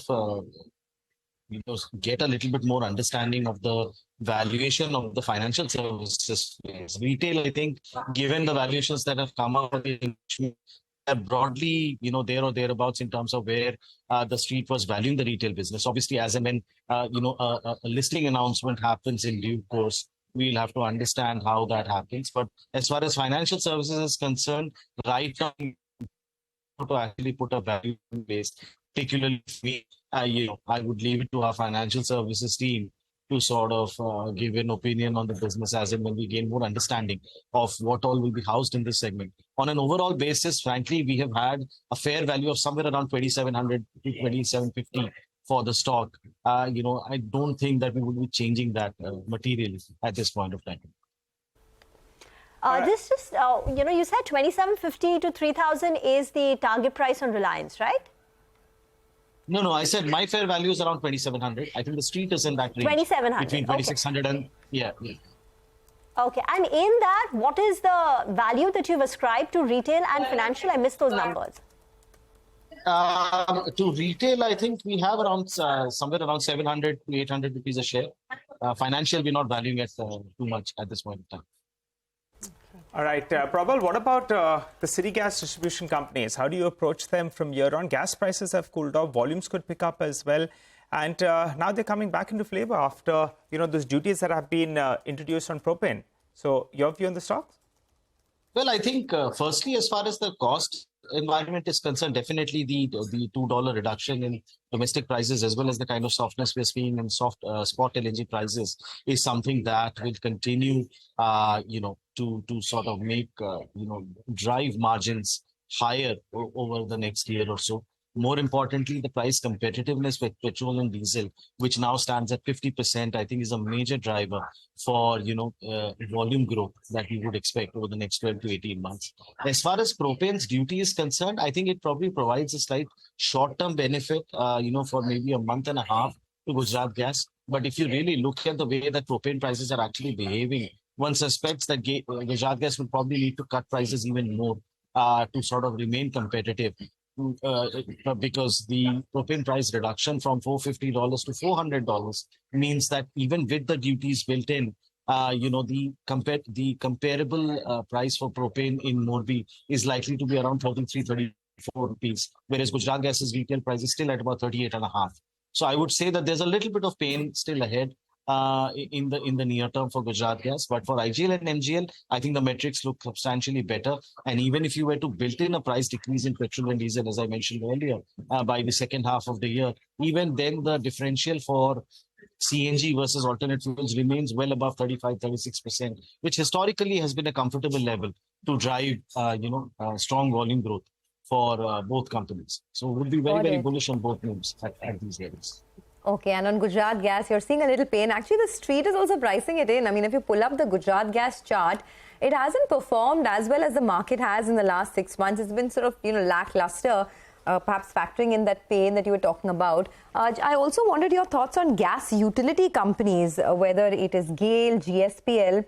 You do mention that there are two factors which are aiding them, right? Stronger gas demand, and now a lot of the supply side issues have eased as well. Does this portend higher, bigger upsides for some of these names? Well, I think there are, frankly, clubbing them together is a bit tricky. I think separate factors are playing out for each of the names. For GAIL, I think the critical monitorable will be when does the impact of that 9 MMSCMD of Gazprom's disrupted volumes completely fade away. Our understanding was that after the formation of a new entity, which Gazprom had done in Singapore, and transferred the rights of the contract to that new entity, the gas supplies have resumed to a certain extent. So if that gas supply is actually resumed completely, then that is a big change from what really hurt them in FY23, specifically in the petrochemical and LPG segment, where they had to sort of obviously allocate different sources of gas, so the costs went up quite a bit. Secondly, as far as trading business is concerned, what kind of profitability trends are seen, and as you rightly mentioned, demand for gas at these low prices should rightly go up. Petronet LNG should definitely benefit from the kind of softness we're seeing in, short-term and spot LNG prices. Their third-party regasification volumes have really been very muted over FY23. So one would expect some pickup there. Having said that, I think the prospects of the petrochemical expansion are something that we are not very sure about in terms of, that's 4 years of operating cash flows that will be spent on the petrochemical expansion. So we have to understand the economics of that project a bit better. Otherwise, at least in profitability terms, the business should do better. GSPL, I think, is going to be a function of the tariff order and, how the sort of gas demand shapes up.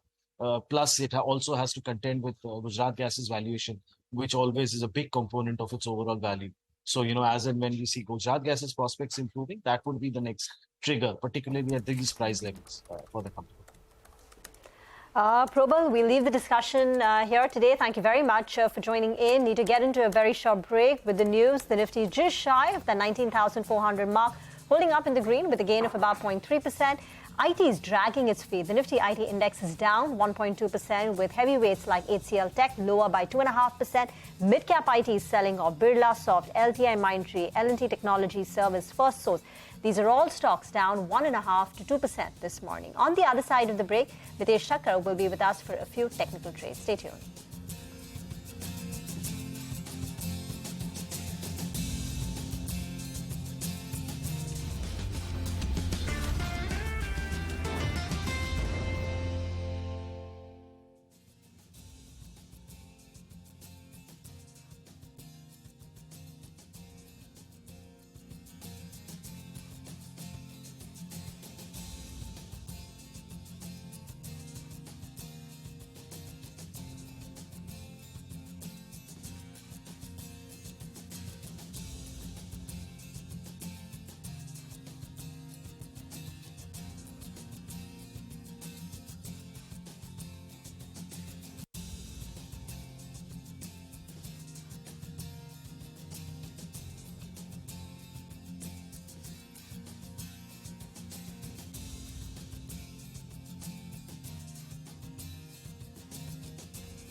Welcome back. 19,400 on the Nifty, 68 points higher, and all of that is courtesy Reliance Industries, and it's 10.5% weightage on the Nifty. Pull up the contribution plate and you would see Reliance Industries is currently contributing 78 points to the Nifty up move. Stripped of that, the Nifty would have been mildly lower. Mitesh Thakkar is with us on the show now.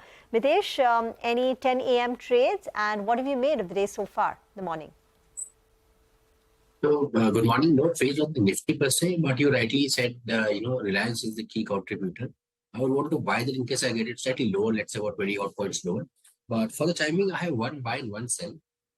You can look at the charts of Hindalco. I think that's picking out very nicely. So, Hindalco is a buy with a stop at 425 for a target of 442.